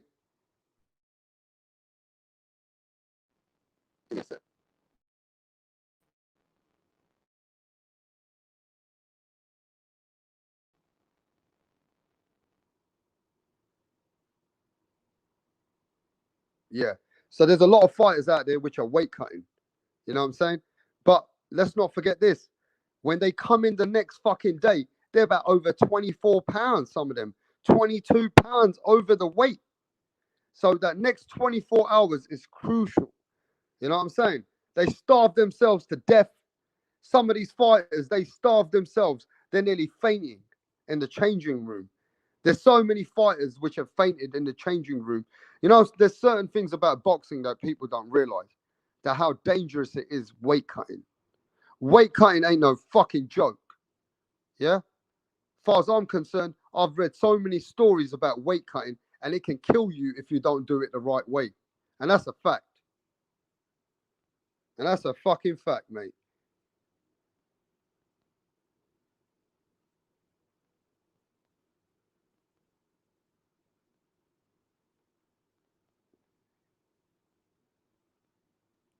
That's right, Dimitar. There is no limit. There is no fucking limit. But let me tell you something. It's the deaths in boxing when they get boxers which have got lack of oxygen in their brain, yeah? When they get in the fucking ring and they get tired because now they come against another elite fighter, and all of a sudden you're seeing championship rounds, they're fucking dying out. That's really, really dangerous. You know what I'm saying? If you got lack of fucking oxygen in your brain, you start getting bleeding in the brain because you don't have that much. You cut so much weight. You just cut so much weight, and that can fuck you up. And that's a fact. That's why you need to be an elite professional when you cut weight. You can't play with that shit. That's why when they say Teofimo Lopez, he's trying too much to stay at lightweight and he's looking to fight Josh Taylor and he doesn't want to look to fight Lomachenko, then I'm all for it. Because if he can't make that weight properly, then it's detrimental to his career. If Devin Haney can't look, even Devin Haney, he's a big fucking lad. Devin Haney's a big fucking lad. He's, you know what I mean? He's 5 foot what? 5'8"? These guys, which are 5'8" and 5'9", they're fucking fighting the welterweight division. Devin Haney and Teofimo Lopez, they will end up fighting all the way up to welterweight because both of them are cutting so much weight right now, bro. But they can do it because they're young. They can do it because they're really young. And that's what makes me ask about Errol Spence and Jamel Charlo, because those guys have been fighting at the same fucking weight. Are you telling me they don't use nothing? You're telling me Errol Spence and Jamel Charlo don't use something? Get the fuck out of it.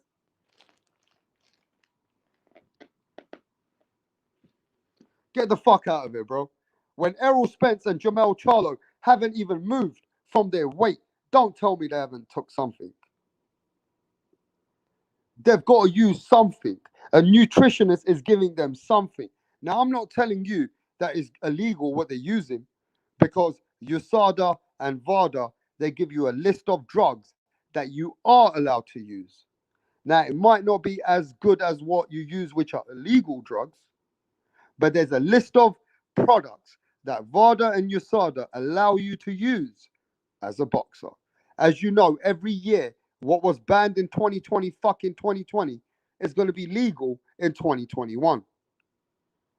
Let's keep that shit real. Whatever was illegal before is ending up becoming legal all of a sudden.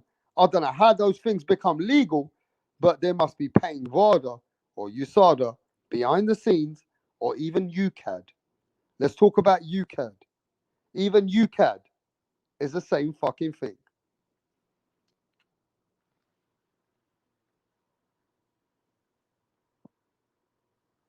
Yeah, I see you there, HLD. I'm here for a little bit if you guys want to pop on for a minute. It don't matter. I'm still cooking. Give me a second though, guys. But look, man, it's dangerous. The shit what's going on in boxing is fucking dangerous. And next man is using a legal fucking substance, right? And we're just keeping quiet. And the fight's going to happen in September the 10th. And most of us are going to watch it. Keep the same energy, bruv. We're all going to watch it. If a lot of people are still interested in seeing how Oscar Valdez is going to perform. You know what I mean? We were talking about Oscar Valdez being one of the greats in beating Burchell, one of the most brutal knockouts. Bro, if I was Burchell, I'll be fucking making noise. If I was Burchell, I'll be coming on TV and slandering Oscar Valdez. And that's the truth. Because I would not be taking this shit. If I was Burchell, I'll be going to my attorneys, bro, and say, get this motherfucker, get my fucking belt back. I wouldn't allow Oscar Valdez to be fighting, though. That's a fact. Oscar Valdez should be suspended. And there's a different rule for a different person now. You can't change the rule for another fucking person now. You're setting yourselves up for traps in boxing. If you allow this fight to carry on, let me tell you this, my brethren. If you allow this fucking fight to carry on, remember my words, you are opening doors for everybody to start using drugs.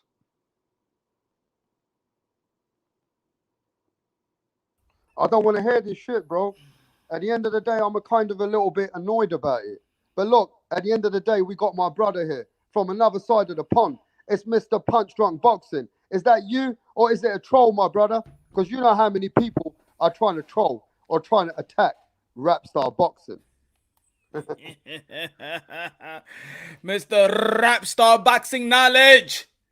Hey, man, it is what it is, Punch. The more I dig into this situation, if they allow this fight to happen in September the 10th, we're opening doors for everybody else to use different kind of enhancement drugs. We're opening doors here. These are can of worms. I don't think this is good for boxing. What Well, do you think? I don't know where you at the moment.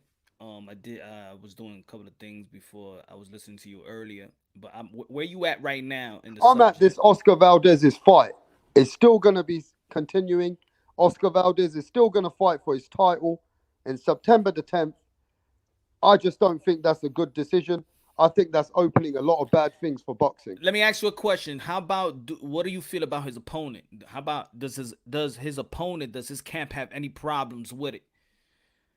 No, but the camp has never had no problems with cheats. They've always fought these guys. Even Gennady Golovkin, he didn't make a thing. He still wanted the Canelo fight. He still wanted the Canelo fight, even though they said Canelo ate something which was tainted in the meat. He still wanted the fight. But maybe because it was the don't you think it was because the seriousness. I'm not saying it's not serious. This is a dangerous sport. I'm saying about the seriousness of whatever they was taking. It's not like it was anabolic steroids, and so you think that the opponent is like. He ain't saying anything about it, but he was trying to cut weight. That's what it was. Man, now let me get that opportunity. Let me get Oscar Valdez. Let me get that. Let me get the opportunity of that title. Because if they do suspend him, then I might not have the opportunity. And people was talking about suspended then have a vacant title. That doesn't mean that his opponent is gonna fight for that vacant title. They could just be vacant and he just fights any other fight. So is should he get suspended? Probably. Should he be stripped? Probably. But does his opponent that's willing to still fight him, is it fair for his opponent? If his opponent be like, yo, man, it's not big for me, man. I already signed the contract. I'm willing to fight this guy. So do how about we go? How about his opponent should take the lead in this? Maybe if his opponent says, you know what, hell no, I'm not fighting him. Just like Inoue was talking about Luis Neri, saying that he ain't never gonna fight him. What about when Luis Neri went I think he came overweight and his opponent, I think who was it? I think it was Rodriguez, and he said, I'm not fighting him. I don't care if it was 1 pound over. I'm not fighting this guy. You know what I'm saying? I'm not fighting this guy with an advantage. So I'm saying let's see what his opponent has to say and what his camp has to say. Because if he's willing to fight him, then why everybody else is having a titty attack? If his opponent that's stepping inside the ring is willing to fight him, why are you having a titty attack? Okay, so this is what T-Pop says. If that was a Brashelt rematch, nobody would give a fuck. They want to watch the fight. That's what T-Pop says. Now, as fans, do we really give a fuck if a fighter gets caught being dirty? That's my question number one. Yes, As we fans, do. we give a fuck as fans? Let's be honest. Depending on what they use, and that I think that's what it is. You know what I'm saying? I think that's what it is. That every banned substance is not a enhancement.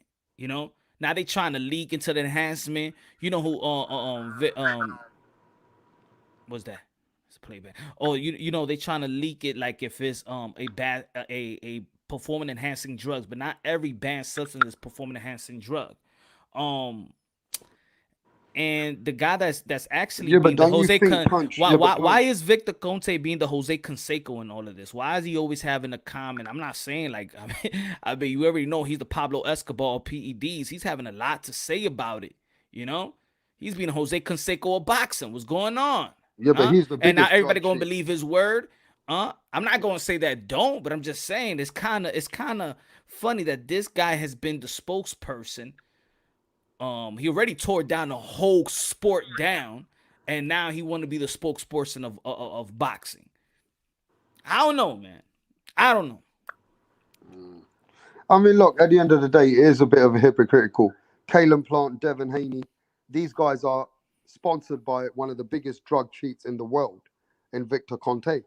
You know, Victor Conte The openly Tony Montana the of Tony PEDs. Montana of the drug business of the boxing world. And you know, now these guys are sponsored by one of the worst drug kingpins in boxing. And you know, you kind of hypocrites as well. Everyone's a hypocrite out here. You know what I'm saying? But we got to keep it real, Punch. This situation with him fighting, right, on September the 10th, knowing that he's done something which is a banned substance. The A sample was positive. The B sample was positive. Now, he's on probation, but the fight still carries on and he keeps his title. For me, is that now you're right. The opponent don't give a fuck. The opponent wants an opportunity to fight Oscar Valdez and win that title. Yo, is man. I think we spoke about this a couple of times, man. That I think what we try to do in boxing, and why we saying that, why people feel like Oscar Valdez should be suspended, or just he just some punishment, right? Some punishment. Give him a punishment that don't give him a slap in the wrist and things of that nature, right? Mm. And we trying to preserve boxing, knowing that boxing really doesn't have morals. We're trying to find the little moral that it got left, but it really doesn't have morals, right? I mean, there's a lot of things that go into the sport of boxing that even the legal stuff for me is way more cringy than Oscar Valdez testing positive for amphetamine. I just find more things more cringier. Like I find an elite amateur, and we already know that he's a high investor. He become a professional high investor, and then he's fighting the likes of a guy that's 2 wins and 150 losses. I mean, for me, that's more dangerous than anything. Like for me, there's so many living punching bags, and we let that rock. That's not illegal, but we all know that there's opponents out there that you put him up against this elite, skillful fighter to take a fall where when we talk about the safety of boxing, we're talking about the morals of boxing. This guy could die in the ring knowing he's not supposed to be in the ring with this guy. You know what I'm saying? It's just little things in the sport of boxing that for me, I just find it way more cringier than this test result. Yeah, but bro, also what I find cringy, yeah, this is how I look at it too. Now that he's been caught for weight cutting, right? Cutting weight. Mm. The knockout that he knocked out Brichelle was brutal. That That's shit it. was fucking brutal. The way that he knocked out Brichelle, he could have killed him. Yeah, but now now what? No, I'm just saying. Now Though, we right? being now we're linked, and that's the bad thing about when somebody is testing positive, because now we link it to every fight that they ever had. I And know look, it's bad. and hey, that's what it is. That's how people think nowadays. Just not in boxing, but in anything else. That's the unfortunate part, man. Everybody got an opinion, and now it's your words against theirs. I think the only thing that could help Oscar Valdez this is time. Time got to go. He just got to weather this storm of everybody thinking that he a cheat. The WBC has to step up, man. They have to step up because, yo, man, but this is boxing, bro. You know what it is? This is boxing. We care so much now. Next week, the boxing world don't give a damn. They acting up like we do give a damn. And I'm saying collectively, we do give a That's damn. because the professionals have got involved this time.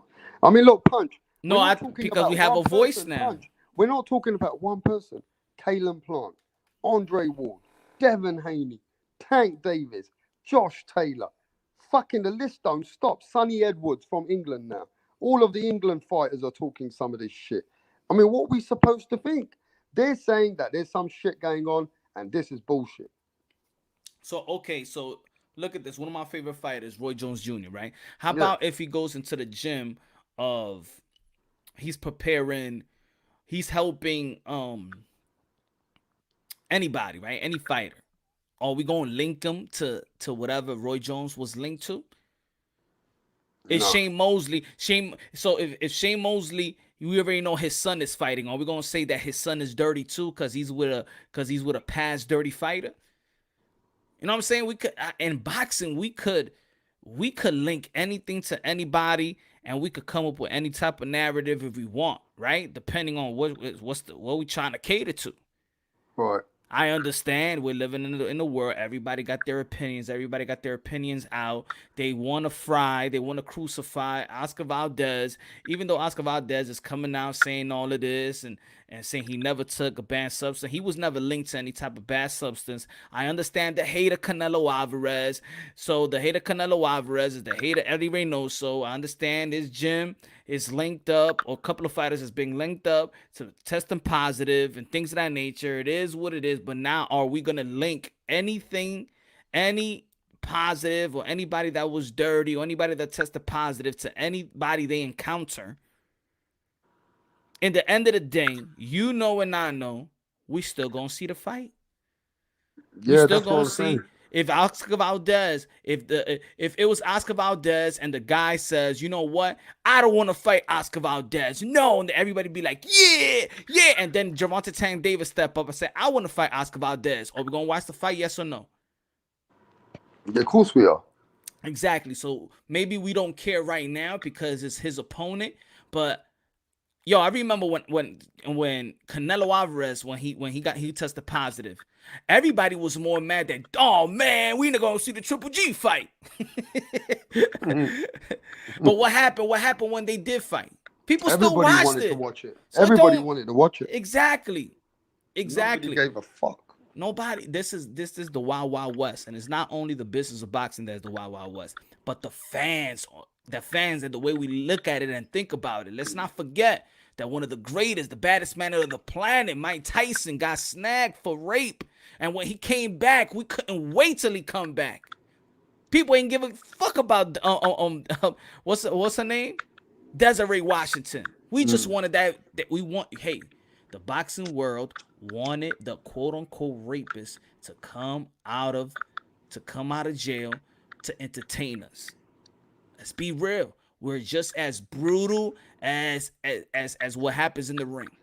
We don't care. So I think that the boxing world, yeah, you could care, but let's not act like we overly care. Stop it. So Stop it. basically, just like everybody's saying, like even what I'm thinking, this ain't gonna do nothing for the sport, nothing to the sport. It's because ain't nothing happening. That's why. Ain't nothing big happening in the sport. That's why. But it's so funny that now everybody wanna look at Oscar Valdez. But let's be honest, ain't nobody was talking about this fight. Ain't No, no. nobody was supporting this fight. Nobody was pumping this fight. But as soon as a little drama comes along and some negative, now everybody want to talk about it. Now every journalist got a story. Now everybody got a point of view. If the sport of boxing show this much attention and much effort on the great of boxing when something good is happening, maybe our sport, especially here in America, will be the number one sport, or one of the major sport that the people want to talk about. It's just like when this person, what's his name, Jamal Charlo was arrested. ESPN, finally talk about Jamal Charlo, but guess what? They ain't say a peep about Jamal Charlo when it came to his fight versus Juan Montiel. Hey, negative shells, I guess, for boxing itself. Okay, then let me ask you straight. I'm going to go straight to the core of this. When you're a big superstar and you've got big people around you, can you get away with certain tests? We're trying to get to the bottom of this. Like, you've even seen that they can build stars, and overnight, yeah, that certain things are not where they used to be. Now, we're seeing that in Shane Mosley, Roy Jones Jr., James Toney, and Alexander Povetkin. We can keep mentioning loads more names, but it just doesn't feel good, right? But let's be honest. When you're a big enough star, can you get away with certain things around you? We've seen Alex Arizia, what he did with Manny Pacquiao. Amir Khan was knocking people out when he was with Alex Arizia. Remember that? Yeah, Do you remember that? Yeah? So let's remember this. They said Amir Khan was never the same when he left Alex.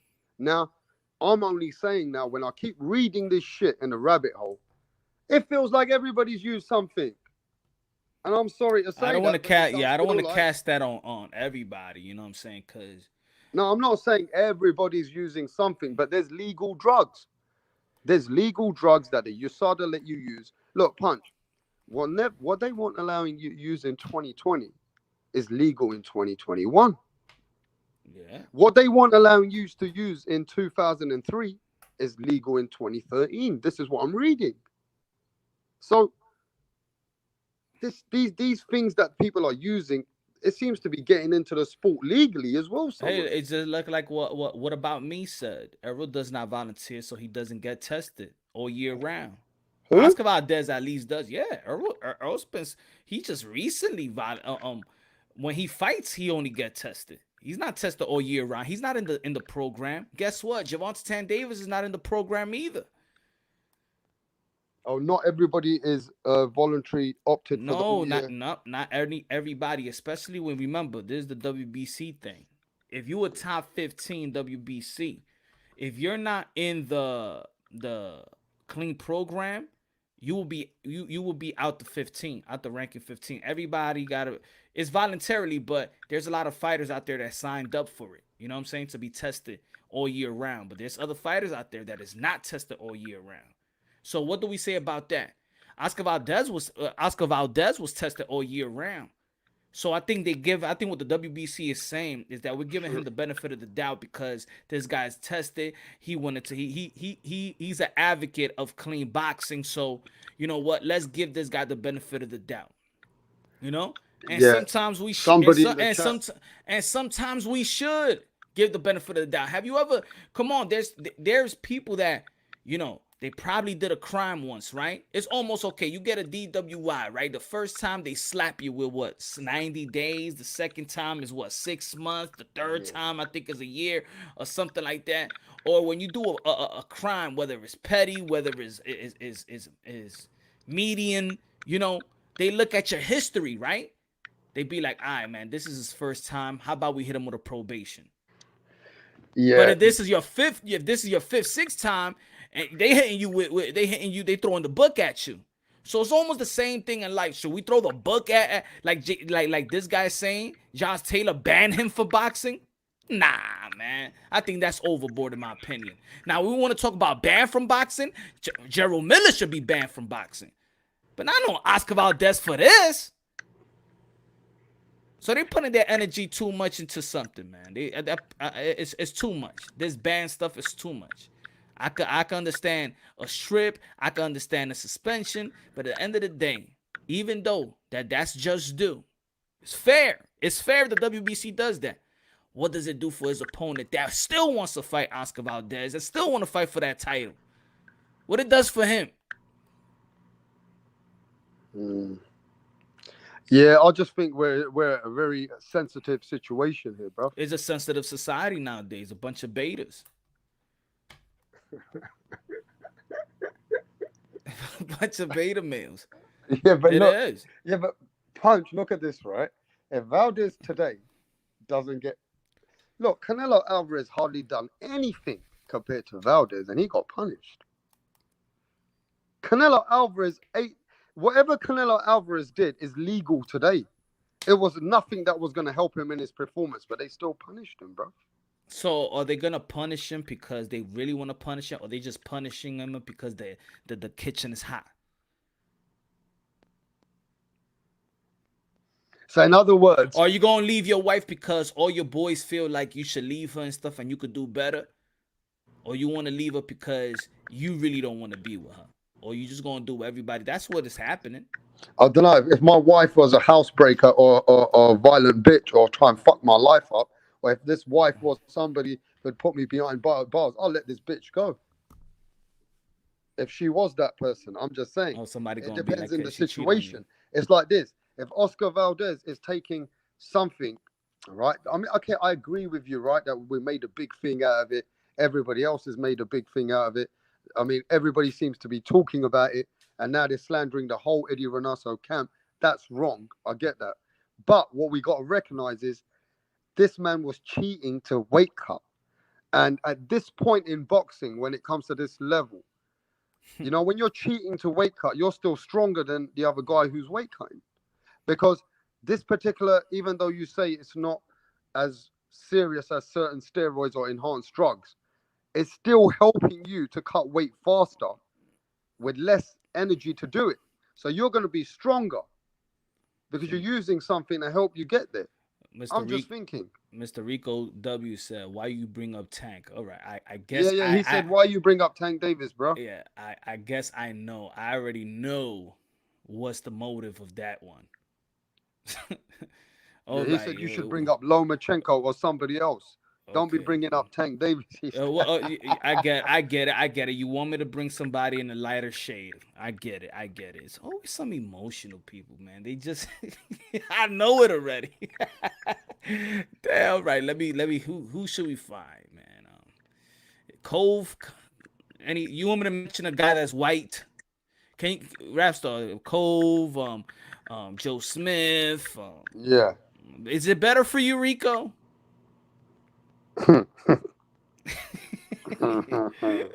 You Is want? it better? Is it better? Let's see. Let's pick on the light skinned people. Let me see. We got Loma, we got Baturbiev, Duvall. Yeah.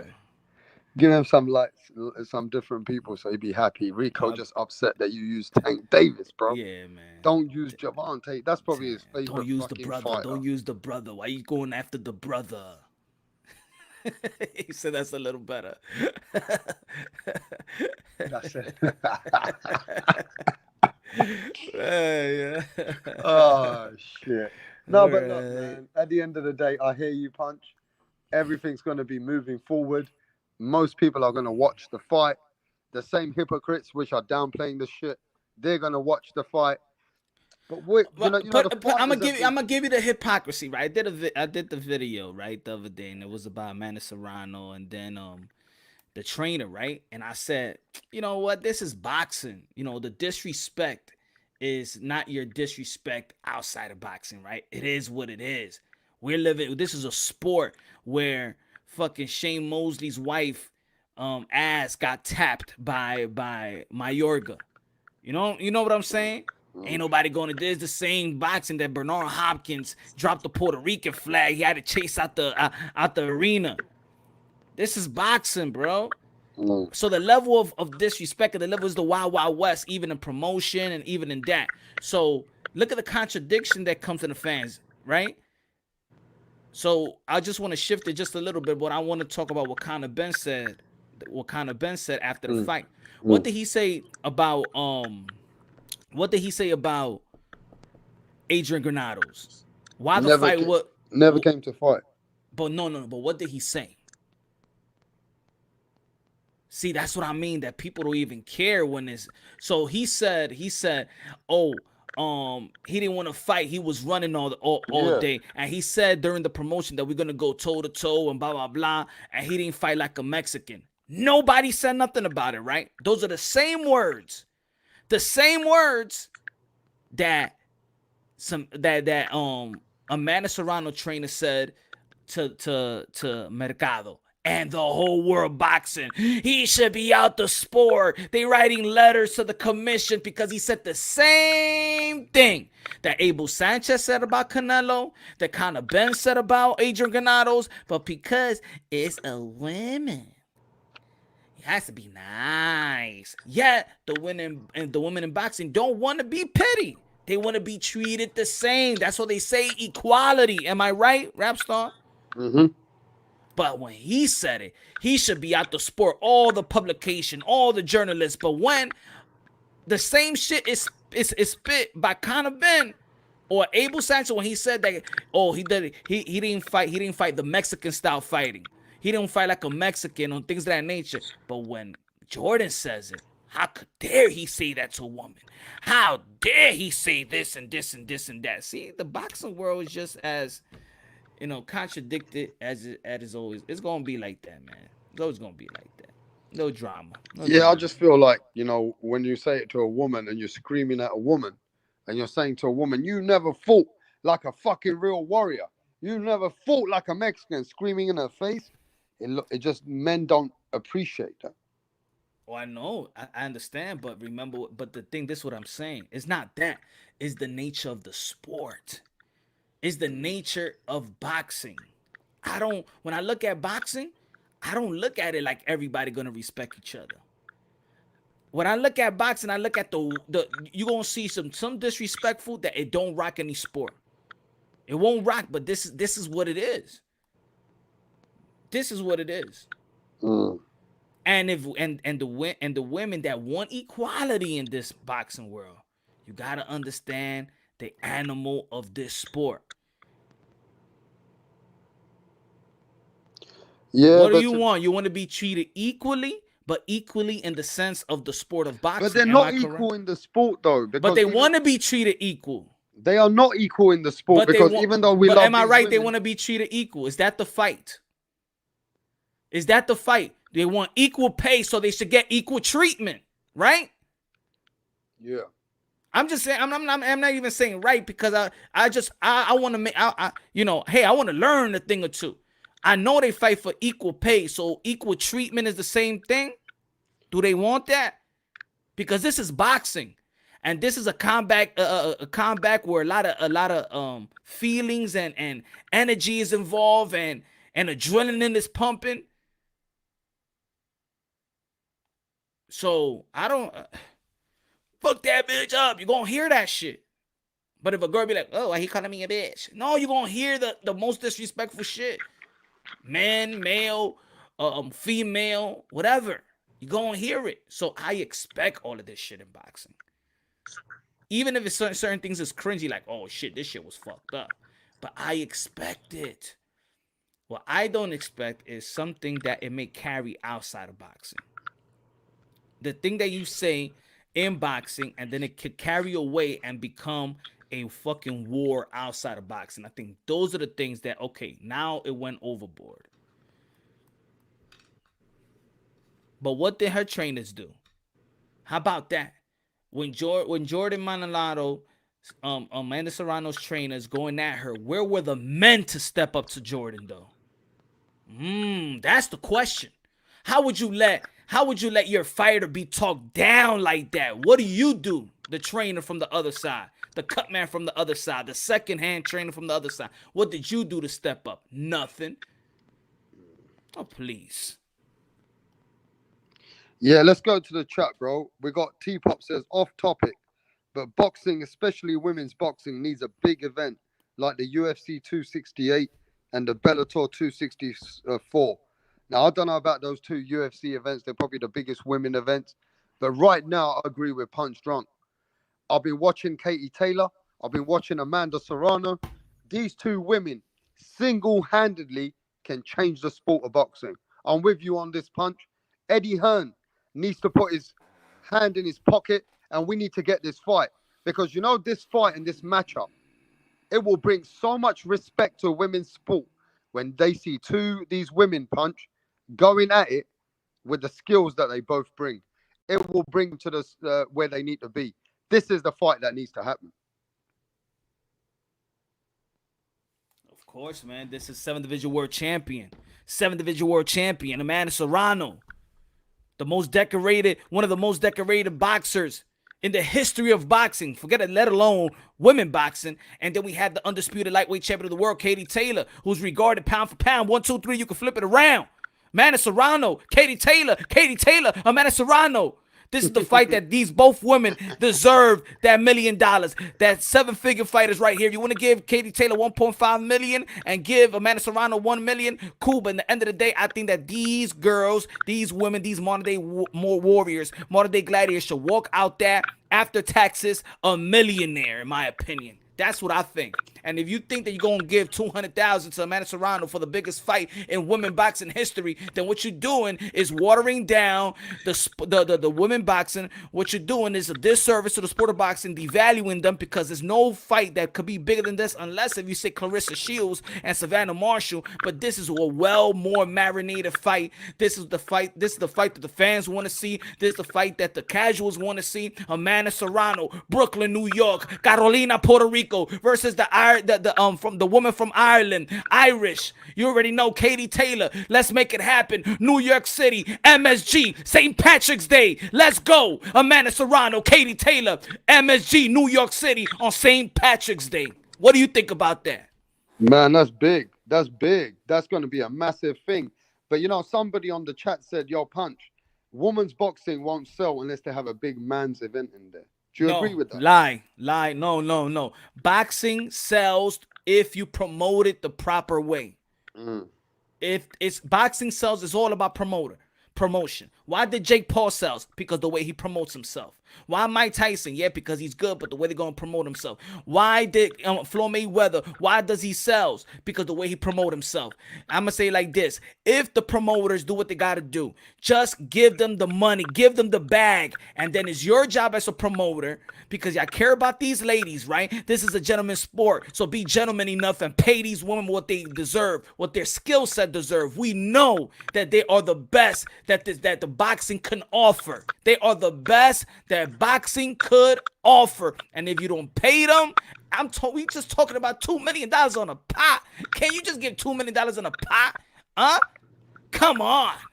Yeah. Pay these women, and then let's see where women boxing goes after this. But promote it, Eddie Hearn. Promote it. Promote it, Lou DiBella. Just promote it. Just throw your money in this promotion, and you will see that this fight will sell. People will be willing to pay for this pay-per-view. And just because it's pay-per-view, put this for $25, $30 if it has to.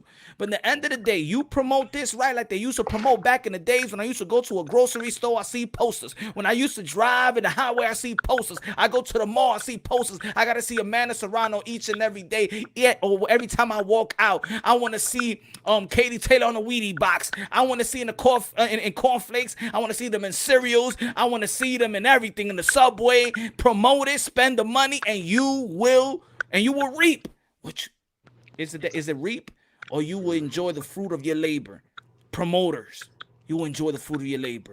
Put in that work and stop taking advantage of the social media, just sitting your ass and tweeting shit.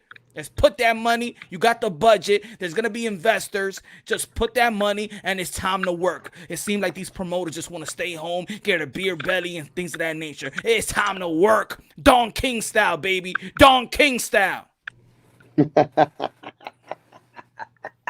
Hey, listen, I've never heard of anybody pushing women's boxing like an art like you do. You make the women's boxing into poetry, bro.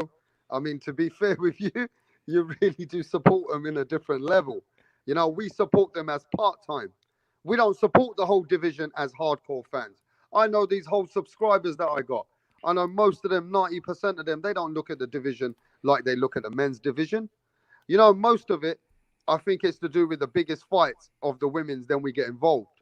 But it's nice that, you know, you push them and you're really, supportive of them. But, you know, they look, let's keep it real, bro. I'm going to keep it real and honest. Women are not respected in boxing when it comes to equality as men. They're not, are we sexist? We're sexist towards women because women don't have the same skill set as men. I feel like they're far behind in the sport because of the way that people watch the sport. I'm not saying to blame anybody else. I'm saying that the women's sport hasn't been pushed the right way. Maybe you're right. But the truth is, they just don't have the skills to pay the bills like the men do, I think, as well. And people don't see them as brutal as men. I don't know, Punch. We're in a situation where they don't look at them the same way, bro. Men don't support them the same way. I think this, look, it's elements to it. It's elements to it that we have to be very, people want to be careful about it, but this is rap star boxing knowledge. You don't have to be careful. All you want to do is spit the truth for nothing but the truth, but help us God, right? That's what we got to do.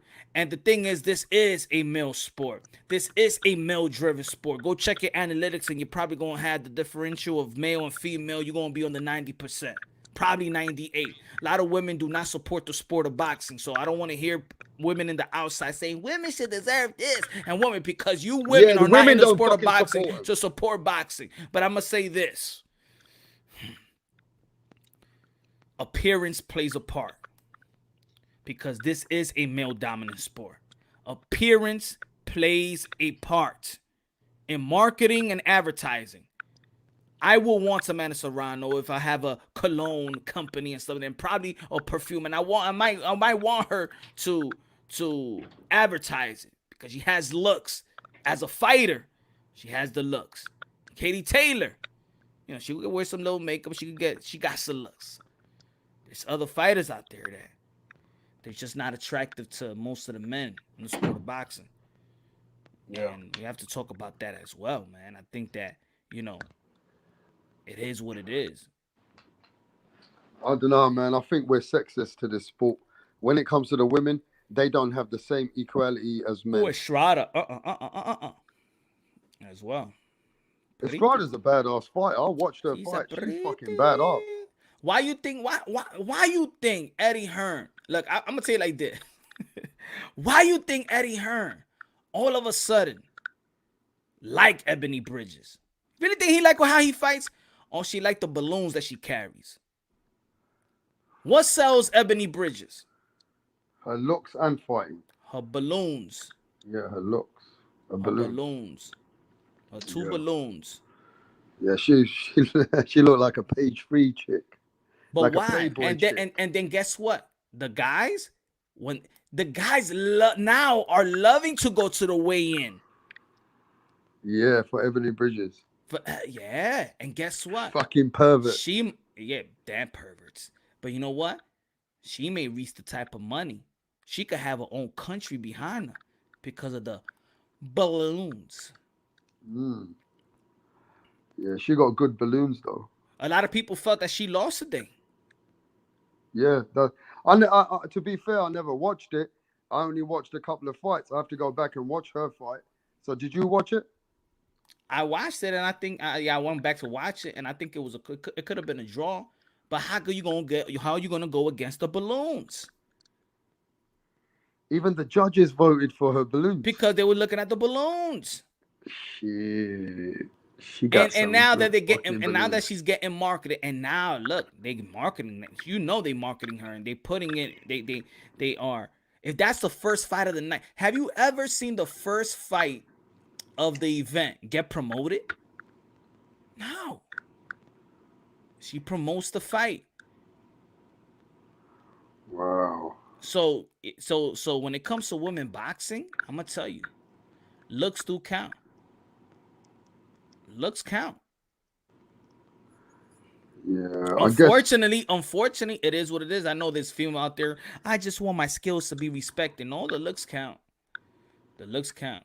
I got another thing though. A lot of people think that the 2 minute rounds should be 3 minute rounds now. What do you Mm, think? Like these girls, okay, some of them are good fighters, but they only fight 2 minute rounds.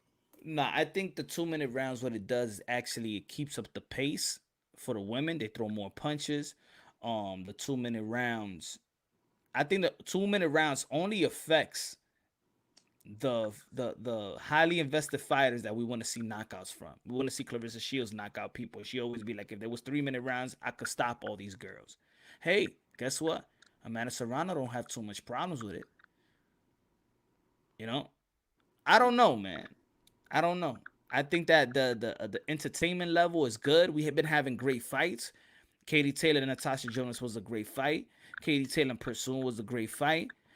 Serrano's last performance was good. Was a good fight. Was a good display. And if a lot of people didn't know who Amanda Serrano is, Clarissa Shield did her thing. Savannah Marshall knocked out her last opponent. So in the end of the day, man, hey, it is what it is, man. I mean, it's depending how you see things. Look, I think at the end of the day, we all agree now, even the casuals agree, that the biggest fight for women's boxing is Katie Taylor versus Amanda Serrano. We don't want to take less anymore because there's not many women out there which are making that kind of noise. This kind of fight needs to happen now. If they want to bring the fans in, then we all recognize that this is the fight. So I feel like this can change women's boxing. This will open a lot of doors and maybe make some other avenues. But they got to make this kind of a fight, and that's for sure. So Mm. yeah, we're all involved as long as they give us the fights punch. Yes, That's how I sir. see it. So Eddie Hearn has to make that effort. But as far as I'm concerned, though, before you go anywhere, I do want to ask you this: what do you think about Conor Benn's performance? Because What I I think haven't about spoke to you Connor's about Ben it. performance, I think that is a young man's performance. Is a good enough performance, and where you could go back into the drawing board and work on some things. It's a good experience, a good performance. At the end of the day, you're not gonna knock out everybody. Everybody that was a knockout artist and goes the extra mile, go the extra rounds, they're gonna get critiqued. They're gonna say they exposed. It happens to all the knockout artists. It's happened. Look, even with Edgar Berlanga, when he knocked the dude down 4 times, everybody was like, "Yo, he got exposed." Key versus Earl Spence versus Mikey. He got exposed. He's not as special as we thought he was.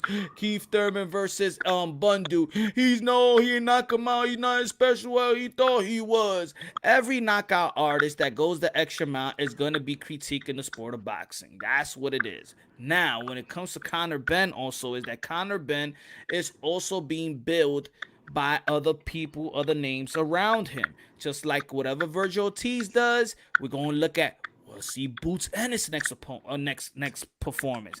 Boots Ennis, we're thinking about Virgil. Conor Benn, we're thinking about both, and that's what it is. Your name is gonna be attached. So the real question is, or not the real question, but how people gonna see it. Was Conor Benn's performance more impressive than the last performance of Boots and Virgil? And no, his performance was the least impressive. But it's still a shutout. It's still a shutout, you know? And it is what it is. Conor Benn is not going to get the same treatment as Shakur Stevenson. See, Shakur Stevenson, when he does a shutout, it's because we understand his style. He's a boxer. You know, Chris Colbert's not a knockout artist. So when he goes the extra mile, nobody say anything really. And Devin Haney, because that's not their style. But when a knockout artist doesn't knock out his opponent, then they look at him like, yo, he's exposed and stuff like that. Even though he wins all the rounds, he's gonna get critiqued. But I'm gonna tell you like this, Rap Star. He might be out of the 3. He might be the last one. He might be the 3rd in comes a skill set. But I think he's going to be the number 1 in terms of bringing in the cachet. Wow. Because he has going to... Look, I don't think that nobody promoted this event more than Conor Benn. Yeah, he was like the main event. Everybody called him the main event, even though he was the main event. Yo, I thought he was the main event. I thought when I look in the website, they said main event Conor Benn is coming out at 5:30 Eastern time. Yeah. Even websites thought he was going to be the main event. You know what I'm saying? So Conor Benn promoted this. He know how to self promote better than Virgil Ortiz and Boots Ennis. He's gonna have a country behind him that Boots Ennis and Virgil Ortiz not gonna have. By the time that Conor Benn is packaged real good and he's delivered to the American fans, those Ricky Hatton fans, those Lennox Lewis fans that came to America in hundreds, sold out the bars in the Las Vegas, Nevada, that's going to be Conor Benn. But I see a fight right now, not a fight that they got to fight, but I do also see the support that Virgil Ortiz gets in Texas.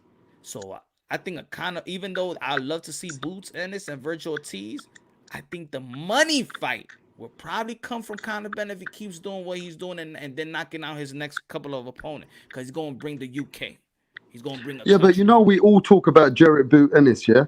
We're all talking about Jarrett Boot Ennis being the top dog as well. But to be fair with you, when you look at Jarrett Boot Ennis and his resume, his only Lipinay that he's come and done a good performance with. Everybody else, those people that he's fought, he's got 26 fights, way more than both of these guys. But this guy's resume is not that strong. Now, I'm not saying Jarrett Boot Ennis isn't the guy, but Jarrett Boot Ennis's resume is not showing me he's the guy yet. Not yet. Now, on the eye test, he did a very good performance against Lipinay. But look at the eye test against what Conor Benn did to Samuel Vargas in the first round. So, styles make fights. I don't know how good Jarrett Boot Ennis is until he steps up. To be honest, man, I think the eye test for me does it. Yeah, but even if the eye test does it against Lipinay, against a 140 guy. But it's just the eye test, and it was easy. Bro, and everybody does it. And this is what it is. I'm not gonna cast on it because everybody is built like that. Everybody is built like that. So you know what I'm saying. Yeah, we want to see him with better opposition, but that's happening. Just like Conor Benn, better opposition. Their matchmaker is doing a hell of a job with all 3 of them. Mm. So we're not. They're moving. They're moving properly. I think that Virgil Ortiz has the better resume. I think right now Virgil Ortiz is number one. I think Bruce Ennis is number two, and I think that Conor Benn is number three. But the good thing about it, regardless, even if he's number three, that is them three, and this is the future of the welterweight. Now, there's certain things that Conor Benn needs to that he needs to work on. He needs to pull. He needs to mix his punches better. He needs to mix the speed. He needs to cut the ring off a little better because He wasted a lot of punches today. he Yesterday, missed a lot of punches. missed a lot of punches. You know what I'm saying? And that's because he just he's cocking that back paws. Um, he's just trying to throw everything he's just trying to knock you out in every punch, and that's not the way it should be. But the good side of it is that he's young, he got a lot of upside, and he could actually watch this is the type of fight that you really could learn from. you know this is the type of fight you could really learn from. When you got him on the ropes, you got to do a better job to keep him on the ropes, keep him on the corner, and don't show the frustration of come on, fight me in the middle of the ring. Because to me, when I'm younger, watching boxing, I'd be like, yeah, man, come on, Granados, fight him, come on. But when you show the whole world that, you know what you're telling the whole world? That I can outbox this guy. This guy don't like this. Yeah, but Granados couldn't even outbox. He was just running away. Yeah, but I'm saying that you're letting your future opponents know what Yeah, frustrates you. for sure. You can't let that bravado and be like, come on, man, that frustration. Come on, let's give the fans what we want to get the fuck. No. You can't mess with my footwork. Yeah, you're gonna beat me. But this is the thing. Now now a guy that could do the footwork, now a guy like Boots Ennis, that hey, I could box around you. But I'm gonna hit you with some power shots. I'm gonna hit you with some jabs, and I'm gonna work you out on the outside. You don't like it, Connor. No, it's not your fight. No, you do not dictate this pace. So now he got to work on that, because now he showed the people that he could be very, very frustrated if you box him. Yeah, but to be fair with you, the only one who can outbox him in that way is Jarrett Booth. Josh Kelly? Nah, Josh Kelly's done, bro. His time's over after David Ammunition. You know what I mean? He ain't even been the same since. We don't even hear nothing from Josh Kelly anymore. I think he's retired, isn't he? But to be fair with you, who's outboxing who in the welterweight division? I mean, who do we expect Conor Benn to fight? The only man who can outbox him, he's past his prime, is Amir Khan. Amir Khan's way past his prime.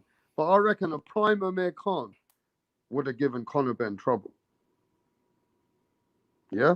Because we have to remember that Amir Khan we're talking about, which was in his prime. But now Amir Khan's done. It's, this is Amir Khan coming for a paycheck. So who would we match up Conor Benn with? Who's his next opponent? Should it be Velasquez? Should we be having Velasquez? David Avanesian? I think no. To be honest, I like what he's asking for. Even though that people, they say Adrian Broner. I like that fight because. Yeah, but AB's not gonna bang with him. Yeah, but I look at it like the he's business. He's gonna make AB run around too. I look at it like the business. AB run around. I look at it like the business of boxing too is a business. Let the kid grow his name more. He's gonna relate. That's what I'm saying. That this kid is going probably to be the first, the cash number one, because you lock down to Adrian Broner. You practically, this could end his career, Adrian Broner. You beat this kid up. Ben Keith beats Adrian Broner. Most of the American fans are maybe introduced to Conor Benn. They are going to be introduced to Conor Benn. So now you're going to have the same type of eyeballs that Virgil and Boots may get, or me even a little more than Boots, because he'll be fighting Adrian Broner, which everybody know. His fan base is gonna grow in the UK, and then he's fighting a guy that's actually disliked too. So they're gonna like him. He's gonna create fans here. People are gonna notice him, how he talks, and then after that, then you push for another good fight, like the Mean Machine, maybe. or anybody else like him, and then that's when you start talking about the elites. But I think that if they go after Adrian Broner, it will be a smart ass business move. I mean, AB is a good name, but to be fair with you, Punch, he's gonna try and run on the back foot as well. Once he feels Connor Benn's power, he ain't gonna want to exchange with him. So that's gonna be a bit of a tricky fight for him. Hey, But don't forget, a but lot of people felt that Adrian Granados beat AB too.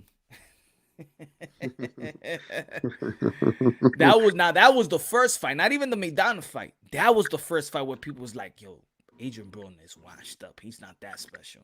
Versus Granados. and Granados came forward in that fight. Mm-hmm. Yeah, he wasn't able to do that with Conor Benn. You know what I'm saying? So look, at the end of the day, styles make fights. It's a good name, but we don't really know what Jarrett Boot Ennis is going to be doing. I'm looking for a big name for Jarrett Boot Ennis. At least I'm looking for him to match Virgil Ortiz in some kind of a, you know what I mean, getting a good opponent. Conor I can't. Benn, Adrian Broner, Eddie Hearn, give up a little bit of that money. Al Heyman, bring when Al Heyman see a fight for his fight in the zone, he'll be like, "Yo, go get that." Just like Danny Jacobs, he did it with Amir Khan. You know what I'm saying? He did it with Mikey Garcia. Come on, AB. AB, get that young man. I like that fight. I like that fight for Conor. No, that's a very good fight. Good matchmaking, that is. If Eddie Hearn can get Conor that fight with Adrian Broner, that would be a great matchup for him. He can make a name out of it, and he definitely can make noise before he enters America. Hey, You know, you saw what you heard what AB said before when he was frustrated with Showtime. He's like, man, I'm loyal, but I could get money with the zone. I didn't know he said that. Come on, man. I didn't see him say that because Let me find it, man. Cause see, rap last star. time he was This is the cursing corporate DAZN. rap star I'm speaking to, Last time man. he was cursing DAZN. Remember when DAZN offered him an offer? He was saying, "Nah, man, I'm gonna stick with Al Heyman, bro." Remember that shit? AB didn't want to come to DAZN when they offered him when they first came onto the platforms. AB was trying to act like he got the best deal in boxing, but then now he's complaining with Al Heyman. But my thing is this: I think we got to look at how they're going to match make him and how they're going to bring him forward so they can make a big fight between him and Virgil Ortiz. Now I know that a lot of people think Virgil Ortiz is going to smoke Conor Benn Mm. right now, especially with this performance with Adrian Granados. People think, nah, Conor Benn, you know what I mean? He's got too much of a novice style. He doesn't have the Virgil Ortiz excellence of punching. What's it called? Punch precise, punch placement. It's all about punch placement. And Mm. Conor Benn showed me today that he's got the power, he's got the aggression, he's got the grit, he's got the energy, but he just doesn't. One thing I didn't like today, he wasted a lot of fucking punches. Mm. He was wild punching, he was punching in the air. I mean, there was at some point, yeah, that he looked frustrated a little bit in there. You agree, Punch? Yeah. He just looked a bit frustrated, a little bit, because with Conor Benn, he doesn't enjoy the fight unless he can take you out, Mm-hmm. and he gets bored in there or something. You know what I mean? Mm-hmm. And a real elite fighter, they're going to capitalize on him. So I think Eddie Hearn's right. You can't throw him into the deep end right now. You got to build him a little bit. I agree with that. You Mm-hmm. can't just throw him in. You got to let him build. You got to give him at least 3 fights. He's got to be matched correctly in the next 3 fights Mm-hmm. before he goes for a world title. He needs at least 3 or 4. Would you agree? Who? Because you got Virgil Ortiz, who's already going for Terence Crawford. Virgil Ortiz is trying to chase the pound for pound guy, the number one. He want either fucking Terence or he even talks about Errol Spence. So they're different. They're a bit apart right now. You know what I'm saying? So, yeah, man. But big exciting times coming for these fighters for sure. There's only the one way going forward. And what about Jamal James? Where's he in the picture, Punch? I don't know, man. I know that he's got I don't even think about Jerome James, to be yeah, honest. but I know you don't talk about him, but he's got Ugas's old belt, isn't he? Yeah. I think he ended up with the WBA regular title, didn't he? Mm-hmm. For some reason he was in position. But hey man, we got some good times coming for the welterweight division. But what about your boy? You heard anything about your boy Teofimo Lopez? What about he got a vaccine? He's vaccinated and stuff like that. That's all. He's been vaccinated. Yeah. For fuck's sake, bro. Everybody has to take a vaccine now. Mm-hmm. But Oscar De La Hoya take vaccine and he's sick in fucking hospital, bruv. Yep. The fuck is that about? How's a man like Oscar De La Hoya taking the vaccine and be in fucking hospital with coronavirus? I think though it's effed up. Can't hear you, bro. I said I think it's effed up. Yeah, that's some bullshit going on out there. They told people that you take a vaccine, you ain't going to no hospital, bro. I think the Tiffany Lopez and others are being forced and shamed to take COVID vaccination, or basically they won't have a boxing career. I believe is inhumane. Why nobody talking about this? But why nobody's talking about this? It's inhumane. They're forcing these fighters. Even when I went to the Manny Pacquiao fight, and Keenan Plan is talking about it. You know what I'm saying? Like, oh, I just took it. Yeah, I had to take it. It was in the contract. I had to take it. I don't really believe in it. So now these guys are being shamed and forced to take something they really don't believe in their body, or basically their love and passion career will be taken away from them. Do you think that's fair? No. But even at the end of the day, I don't know We're living in a what's fair devilish anymore. world, man. We're surfing in the devil's wave, man. Yeah. Hey, we got some people in the building. What's happening, D Calico? How you feeling, bro? Yo, What's happening, D Calico? How you feeling out there, bro? man, I'm feeling like punch drunk. That's punch drunk, right? Yeah, that's Punch Drunk Boxing in the building. Hey, and I ain't drunk either, but he damn, but I definitely agree. You feel me? You took my moonshot away from me, man. It was Hey, that you. hey, hey, I ain't gonna lie, I'm sipping, but I just started, so I'm not drunk. Okay, okay, you know what I'm saying? Hey, but most So, what definitely, do you man. think about what you're saying? And even somebody in the chat said that the vaccine is FDA approved now. Now, what do you think about this? That boxers are indirectly getting forced to take vaccines so they can earn their money in boxing. Man, bro, that's the same FDA that approves smoking cigarettes, man. You know what I'm saying? Like they shouldn't be giving nobody instructions. You know what is it going to become mandatory that we smoke cigarettes? You feel me? Like the FDA don't just approve things because it's best for you. You feel me? They do it because it's gonna make them money. So they don't give a rat's ass. And I don't understand why we got to take something and I'm still gonna catch it if I get the shot. What the fuck? You know what I mean? Like, let me decide on that. Nope. And like they like you don't have a right to say no. You know what I mean? But they got a right to say yes, but we don't have a right to say no. Like, man, these people when they going through people who vaccinated through the airports where you get x-rayed, man, they showing up different. They damn near glowing on the goddamn x-ray thing. A person who got people who get vaccinated, they cannot give blood. They can't donate blood to nobody in the world. What's up with that? You feel me? Like, it don't make no sense. But people who had COVID, who survived, they can give blood. But if you got the vaccine, You can never donate blood ever. I don't. Come on, man. I'm just saying. And you gonna make it mandatory? Hey, man, I didn't even know that, bro.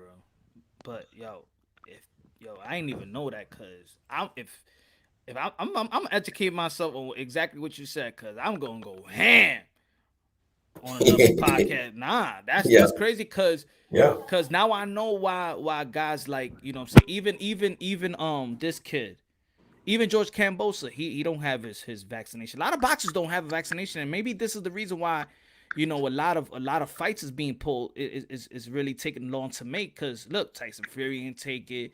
yeah. T.O., George Cambosa's, Kalen Plant, Canelo Alvarez, all these guys ain't really take it. So is and if you look at it, and if you really think about it, these guys was having babies. Their wives was having babies. How about if their kids get sick and you want to donate blood to your kid, or something happens and you can't? You can't. That's crazy. That's wicked. That's They, crazy. they just eliminated you in a different way. You know, like come on, Yeah, man. but that's unfair though, right? Imagine being an athlete, so you care so much about your body, and now you got to take something that you're not sure about. Now, at the end of the day, you forced to take the vaccine to stay relevant in boxing, or you're not going to make that kind of money. So this is kind of an entrapment, really. You see how they did that to Tyson Fury? They have to make him take the vaccine. Now they did it to Teofimo Lopez. The next thing they're going to do it to another fighter. So every fighter soon is going to be forced. If you want to make money in the sport of boxing, you have to take a vaccine. So we're coming to that stage now that in order to survive or stay irrelevant, you're going to need to take the vaccine. Man, It's where we are, bruv. That's the life we're living now. You know what I'm saying? We don't know even what to tell. Now they're saying that you got to have a booster. But how come? Hey, I want to know this though. How the fuck you can take a vaccine and then you end up sick in hospital again? What the anyway, fuck's yeah. that about? Like, why should I do that? I'm gonna still get sick. Like these. Be honest with you. Them. The people got the jab is the ones making everybody else sick. I'm being honest. You know what I'm saying? It's crazy, man. Like, it's sad, man.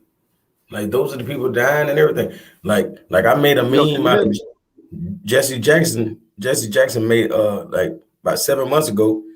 He him and his wife took the vaccine, and now today they both in the hospital with the Delta variant.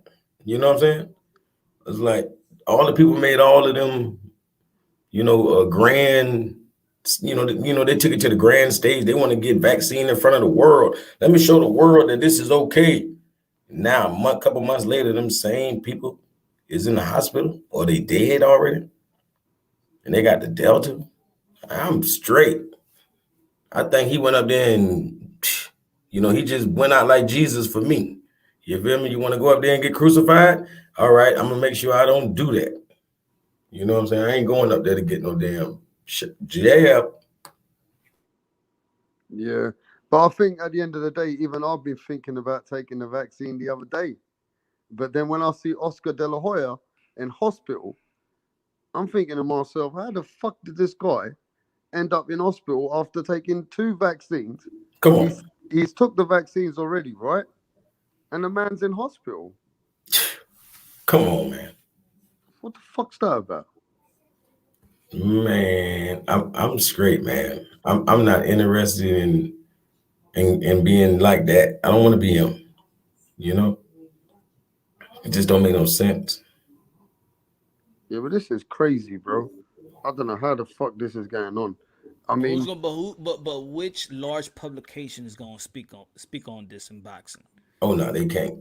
See, just And, like we. and you know what? I'm sorry to cut you off, but this is what I was No, saying earlier. Rap star is that, yeah, people are talking about, yeah, this the Oscar Valdez, which is legit, and yeah, but I'm saying that just it's other things in boxing that we could really pick on that's more serious than this weight cut thing. Like that it should be regulated, man. I don't think that it's fair. This COVID stuff, I don't think it's fair for boxers to be fighting guys that has 4 wins and 180 losses. I think that shit trying to kill the dude. In my opinion, I hate that. I always hated that in boxing. There's a lot of stuff in boxing that we can nitpick. This right here, I don't, man. Yeah, I can nitpick it, but it's other things, man, and that needs to be talked about pronto. Yeah, man.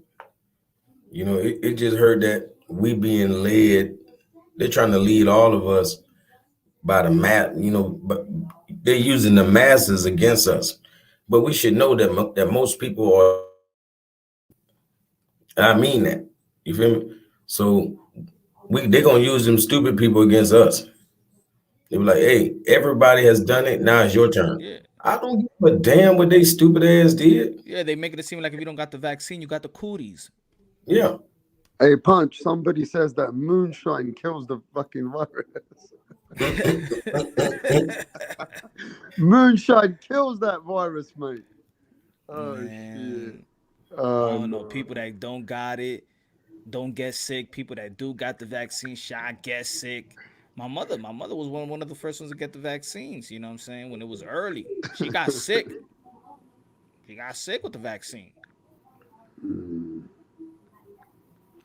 Yeah, that's a bit crazy now. Now we're in a different time, bro. But look, if boxers are taking it, the big celebrities are taking it, athletes are taking it. Yo, You I know tell what you I'm this, saying? my pops, he ain't take the vaccine and he never wore a mask. He was that type like y'all, fuck that. I ain't gonna be living in jail in my life like that. He never got sick all year round. Last year he was like, I don't give a damn. Holy shit. Never got sick. Watch this. Hey, they say we just wash our hands and keep masks on for 2 weeks, it could all be gone, right? So what about the people who never gonna take a bath? I mean, never. They just never gonna take a bath. They're never gonna take a bath. Are they gonna catch it? Because they ain't caught it. The You only feel me? thing I like about the mask is the bad breath I used to smell from other Yep. people. I don't gotta smell it no more. And them busted ass grills with like three. Hey, Selfish hey, hey, reasons. punch. Hey, punch. And them busted ass grills with like 3 teeth in their mouth. You know what I'm saying? You know, sometimes you used to ride the subway, and you know when that homeless dude, you know, he's gonna get close to you. Yep. You just like, oh man, let me hold this shit in. Yep. But now with the mask, you be like, you just breathing free, like pass. You could you could go through 125th Lexington and smell nothing. See, to me, I feel like they doing it for like, you know how like some people have to live in a bubble. You know what I'm saying? Like they can never really breathe the fresh air and all that kind of stuff. I think they want to make it where those people can come outside and walk in their bubble and be normal. You know what I'm saying? It's crazy, man. Like America is sick like that. That's why they got all the women wearing wigs and makeup and stuff, so that a cancer patient can blend right in. You feel me? That's why they got all these fake boobs and fake butts and shit, so that the transvestites can blend right on in. You feel me? Like Yeah. America is sick as fuck, and they make it normal. You know what I'm saying? That's why we got these fucking man really sick. Hey, at least if you know you don't see rap star boxing knowledge back online anymore, they're taking me down for all the shit that we're speaking about right now. Hey, listen, Hey, remember hope this. not. Remember this though. Hey, D Calico, whoever spoke about the fucking coronavirus on the way they don't agree with it, all of a sudden you don't see these people on fucking line Nah, anymore. they You know can't come what I'm online. saying? Yeah. Yeah, you Hey, see me. listen. You see, I ain't been posting much lately. They got me jacked up like a bully. Got me jacked up between the lockers. You know what I'm saying? YouTube is a bitch. Yeah, man. Everybody knows there's a liberal ideology push to all these platforms are. Man. It is, Oh, yeah. It is. shit. It is. Hey, You know what I'm listen, we saying? don't know who's watching these fucking platforms. Motherfucker. Hey, These Hey, are the hey, listen, let me hey, facts, ask you man. hey, this. rap, Let me Twitter, say this. Let me say this, Facebook. though. If you Let me say say, this, if you though, hey, say, Punch. yeah. Every hey, doctor, rap. every pharmaceutical, D Calico, Punch, the chat, every doctor who's had anything to say, and they've always come out with their certain things which are common sense that they don't agree with these situations in the last 2 years in the pandemic. Their voice has been shut down. The channels have been shut down, bro. These people are not allowed to speak. There is no freedom of speech when you look at it.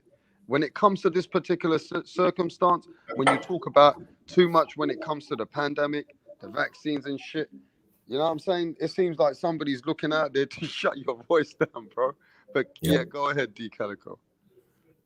yeah, man. But this is Rap Star, and I don't give a Hey, fuck. hey, So watch say this. what you Yo, gotta rap. say, bro. Hey, yo, rap. I was finna say, right? I say, I don't know if you heard of Lil Nas X. You ain't heard of Lil Nas X before? What's up? Rap star. No, what's up, bro? Oh, that No, I'm finna say, right? that devilish little Yeah, monster yeah, that has yeah. a photo of him being pregnant. Yeah, pregnant, all that crazy. What I'm gonna say is this guy is ruining rap. You know, he's ruining the music, you know, over here in America right now. I just want to ask you, who is the Lil Nas X of boxing? Like, who is ruining boxing? Who would you say is ruining boxing? What you mean? I mean, like, who's the bad apple? Because you know what I'm saying. Like, if you got a bad apple in the bunch, it could spoil all of the rest of the good fruit. You know what I mean? Like, who's the bad apple of boxing? But the bad apple in boxing, if you look at it, It could be a promoter. It could be a promoter. It could yeah, be but it could. They said ESPN. Don King was one of the bad apples years and years ago. But Don King Yeah. brought so many memorable events. He brought Yep. Rumble in the And Jungle, fighters. didn't he? He brought Yep. Thriller in Manila. You would never Yep. had seen those events if it weren't for Don King. Man, he had Mike Tyson fight like 30 times in 2 years. Shit. You know what I'm Yeah. saying? So action after action after action. I mean, is it I mean, it could be a promoter. You know, it could be Ringside Magazine. Shit. It could be ESPN. I know, you I know, think collectively, um, they all are collectively. I think that boxing has a problem in sustaining momentum. Like if you have a good fight, the other promoter be like, "All right, we gotta sustain this momentum, yo. We gotta make this, yo. We got all these eyeballs in boxing. Like for example, you had, I think what was it, in April or whatever. I mean, look, if you have December, you got Anthony Joshua, and then you got Canelo Alvarez the next week. On the same week, it was two separate fights. I think Triple G was fighting on a Friday. Canelo Alvarez, um, last December, right? And then you got the first week. The first week got Ryan Garcia. On New Year's Eve, you had Taka and Ioka. So you gotta keep the momentum going. Like when people got their eyes set in boxing, and the dudes on the front line, the faces of boxing is fighting. You gotta keep feeding. You gotta keep feeding. Even with the Jake Pauls, Logan Pauls, you gotta work around that. Yo, let's keep on. And I think that boxing has a way of not sustaining the momentum. You know what I'm saying? I think that's the problem, and I think that the I mean, promoters still promoting like it's dinosaurs. They don't promote. I'm saying, I think they pocket the budget money. I'm saying, is Bob Arum toxic? Just for example, is he toxic?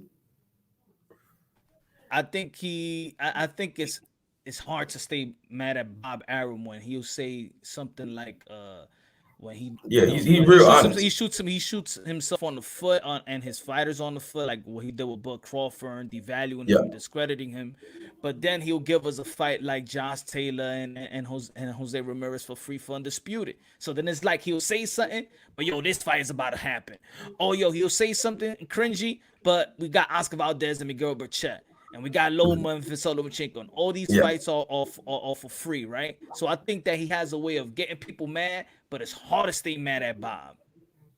Mm-hmm. It's a love and hate relationship in boxing with Bob Arum, I think. But well, let me ask this then: Is the Deontay Wilder and Tyson Fury situation, is that toxic for boxing? I think so. We need to put these two, like, just separate them two for good, never let them see each other again. I think so. I think, in my opinion, I think these are two villains going at it, and boxing really never had the two villains. Wow, that's a good way to put it, though. You know, it's always the good guy versus the bad guy, the hero versus the villain. Mm-hmm. I think this right here, I think the toxic of it is that a lot of people don't like Tyson Fury.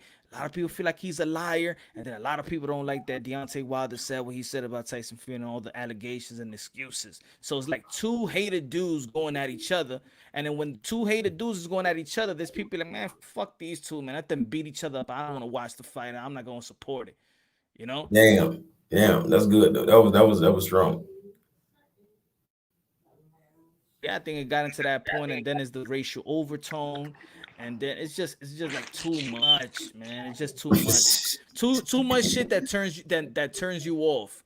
Like I know Tyson Fury fans that don't that I mean they don't want to become they don't want to be fans as much anymore, and I know and Deontay Wilder fans that he rubbed his fans wrong, you know. So I just think that is a villain versus a villain right now. I'm not saying that these two guys are bad guys. No, they hate it. They very hate it. Yeah, but they hate it. Yeah. Like it's always a somebody that people just love in the fight. But you're right though. Like these are two bad motherfuckers. You know, real. Like one of them talked about killing somebody in the ring, and one other one almost did it. Goddamn, you know what I mean? Like. Shit, these some killers, man. You know what I'm saying? And they never been hunted before. You know. Yeah. So it's just they make Anthony Joshua look good without Anthony Joshua even saying anything. like while they acting the way they acting, they promoting Anthony Joshua.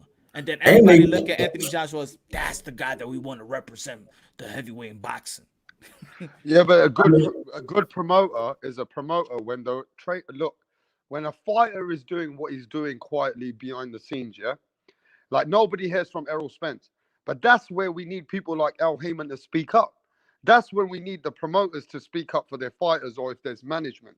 But this is where Eddie Hearn's the best.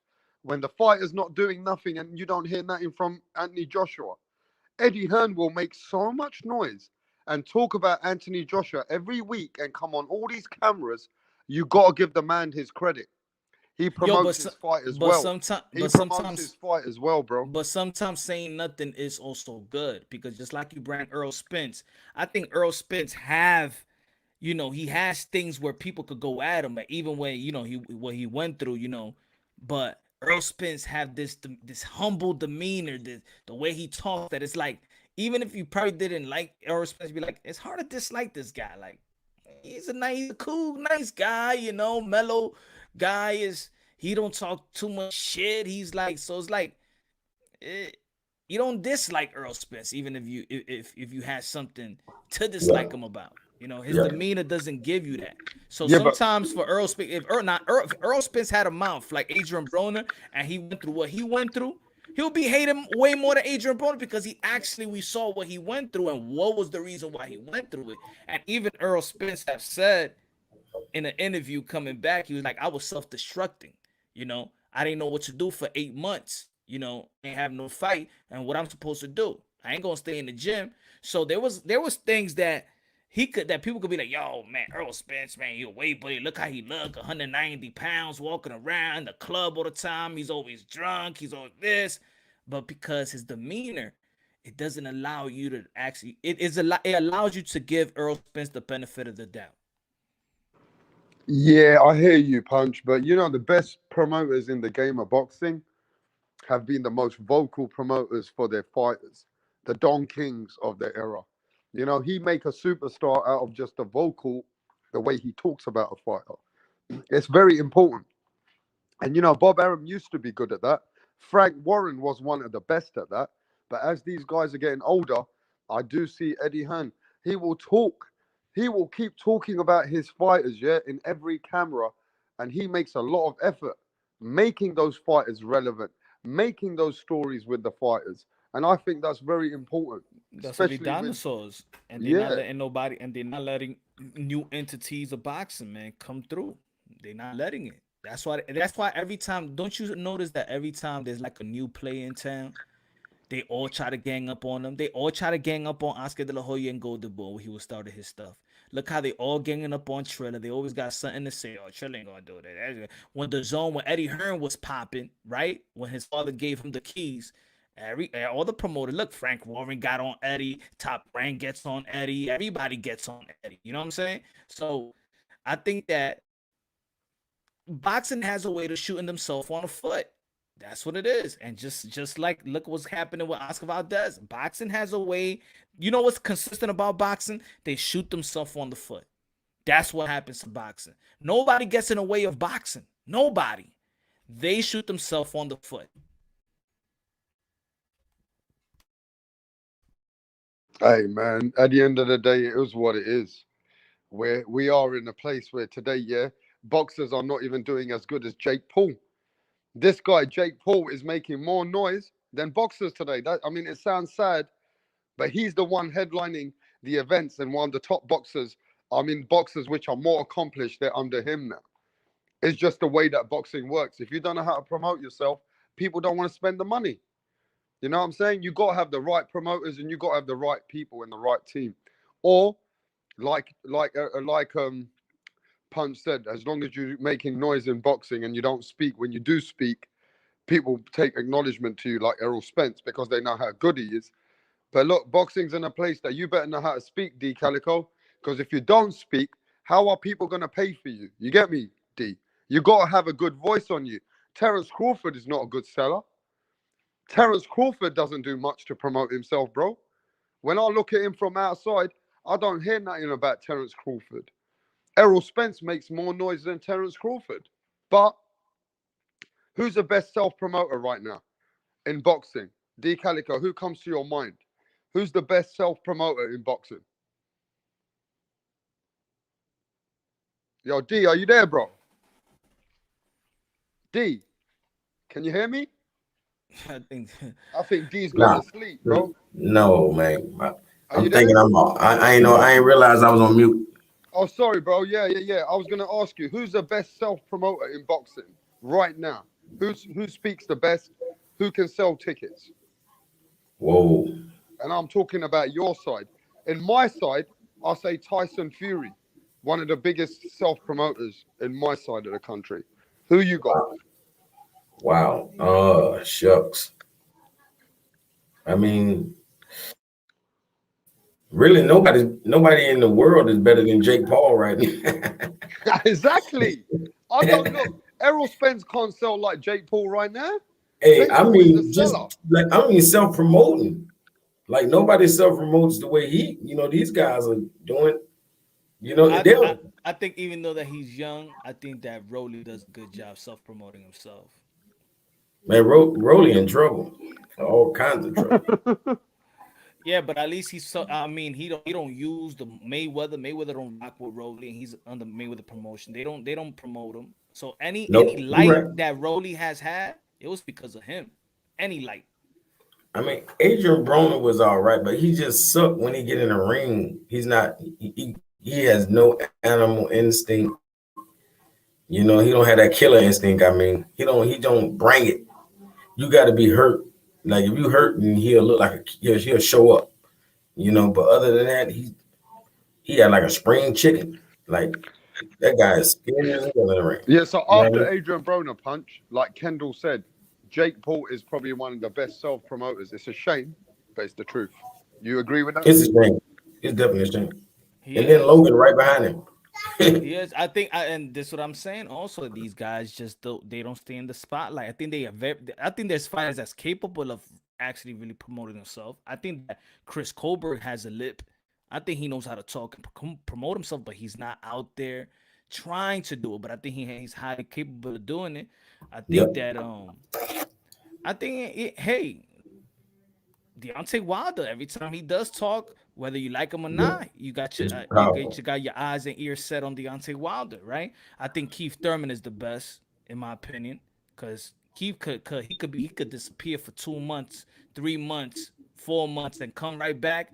And even if you're a boxing content creator, you get good numbers off Keith. I'm talking about, but without saying anything, like Javante Davis, like caused an earthquake when he stepped in the room. You know what I'm saying? He don't say nothing, but you feel him. You know what I'm saying? Like that dude. That dude is like he real popular. He real popular for real, and he knocks stuff out. So I think he definitely be promoting himself. He do it by knocking people out and looking good out the ring. I guess you feel me? talking wise, meaning talking wise, I think I'll give it. I think Keith got the best. Yeah, he's not a talker. Gervonta's not a talker. Mayweather do all that for him, basically. Keith, I think that. Yo, y'all gotta give it to Teofimo Lopez Senior too. Yeah, he good. He good. He good.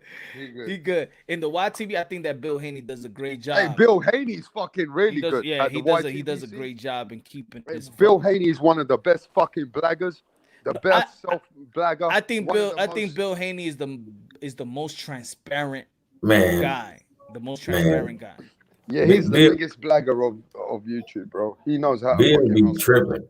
And Bill he be knows how tripping. to make people fanboys. One thing Man, Bill Haney's got, he's such a Man. smooth talker. He knows Man. how to talk. Bill is boxing's LeVar Ball. You hear me? Like the dad. You feel me? You know the one with all them sons in the NBA, LiAngelo and man. Like the dad. That's who Bill Haney is.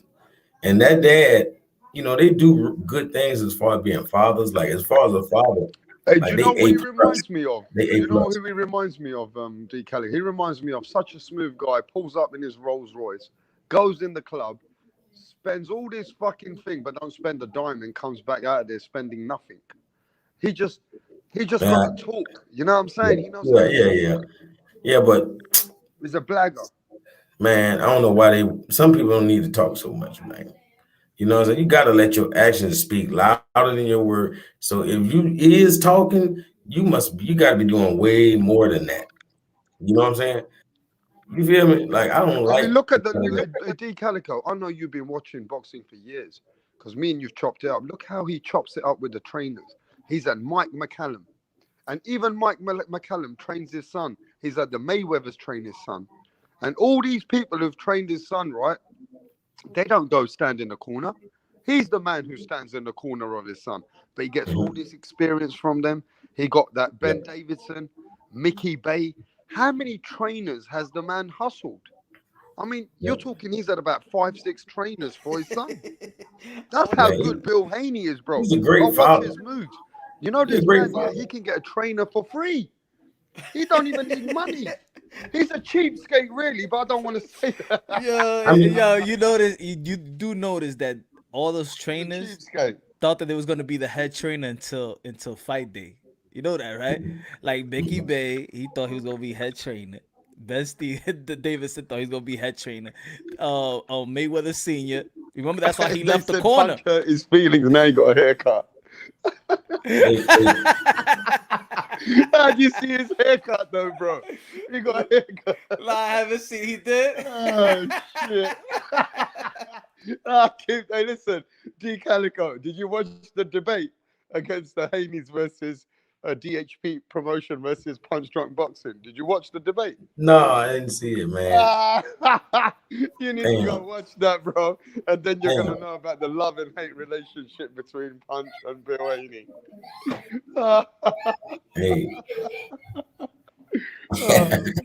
He said Punch hurt his feelings. Oh shit. Hey. Punch called him out, bro, but that's because Bill Haney asked for it. Hey, man, but I ain't gonna lie, like, you know, like I say, a guy like him and LeVar Ball, they are excellent fathers. And they good at everything else, but they talk too much. They still talk too much. Like, you know, to the point that it can irk my nerves, but I don't pay attention to them. But when I do, I'm like, damn, why kind of irk my nerves? You know what I'm saying? Like, you know, like that time when Ryan Garcia won and he wanted his son, you should have smacked his ass and all this. Like, I don't like shit like that. I mean, my thing is this, D Calico, right? He complains about every fighter. He complains about everybody in boxing, but he don't complain about the sanctioning body who everybody tells him that you should not be, you know what I mean? The way you got the belt, throw the belt away. Don't fucking have the belt then. If everybody's slandering your son because you got the belt and without fighting for it, and they're calling your son an email champion, and then the sanctioning body doesn't even recognize you as the real champion, they recognize Teofimo Lopez.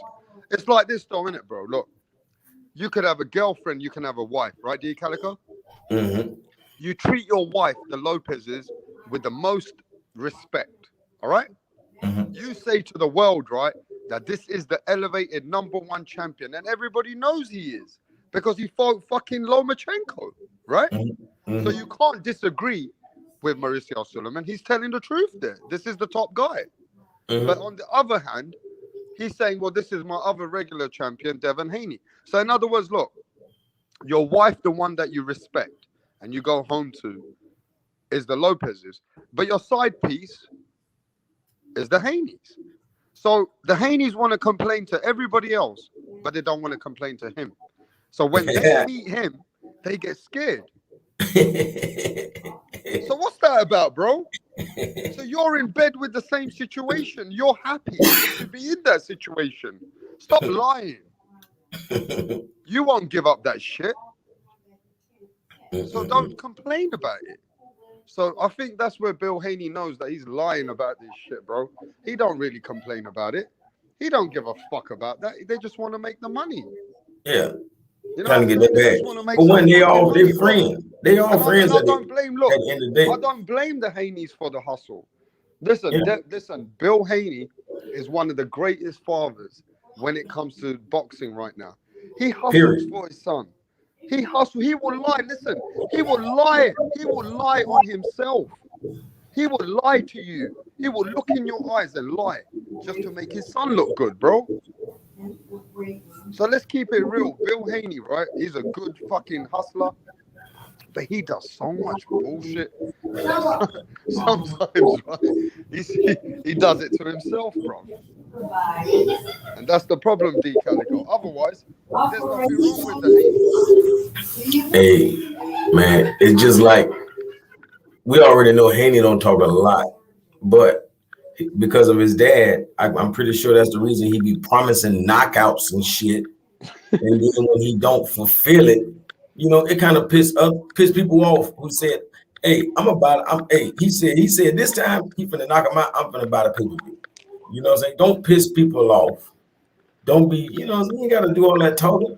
Just be like, man, hey, y'all already know, man. I whoop ass. I don't give a fuck who you put in front of me, I'm gonna whoop your ass. Let's just say that, you know. You ain't gotta, you know, make no blanket statement like you'll knock everybody out and do it. Man, calm down. You know what I'm saying? And do what it take to win. Don't just be, you know, you ain't got to cap.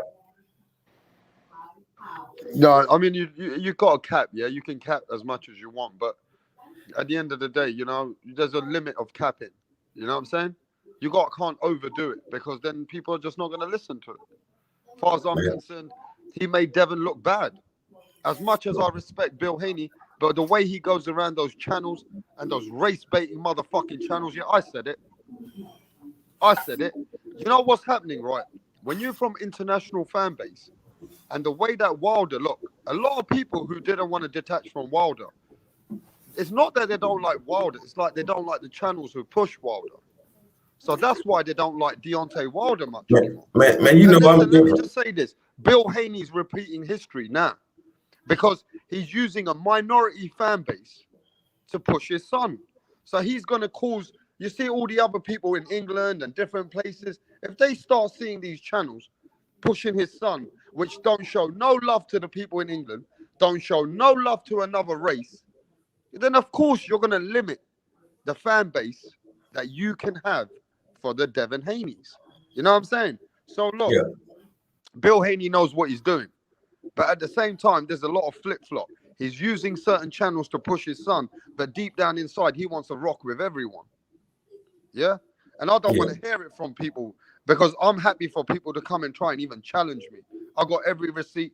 I don't want to talk about it too much, but I've already spoke to Bill Haney more than a few times. You know that, D. Yeah. Behind the scenes too. And I know the way that he rolls. And I know that he's a good hustler. And let me tell you something. If I was a man, yeah, who needed some pocket money and I wanted to push a narrative, well, let me tell you something. Bill Haney's that guy that I need to talk to. Because he will be sweet. As long as I push what he says, the man will push. The man will be my friend.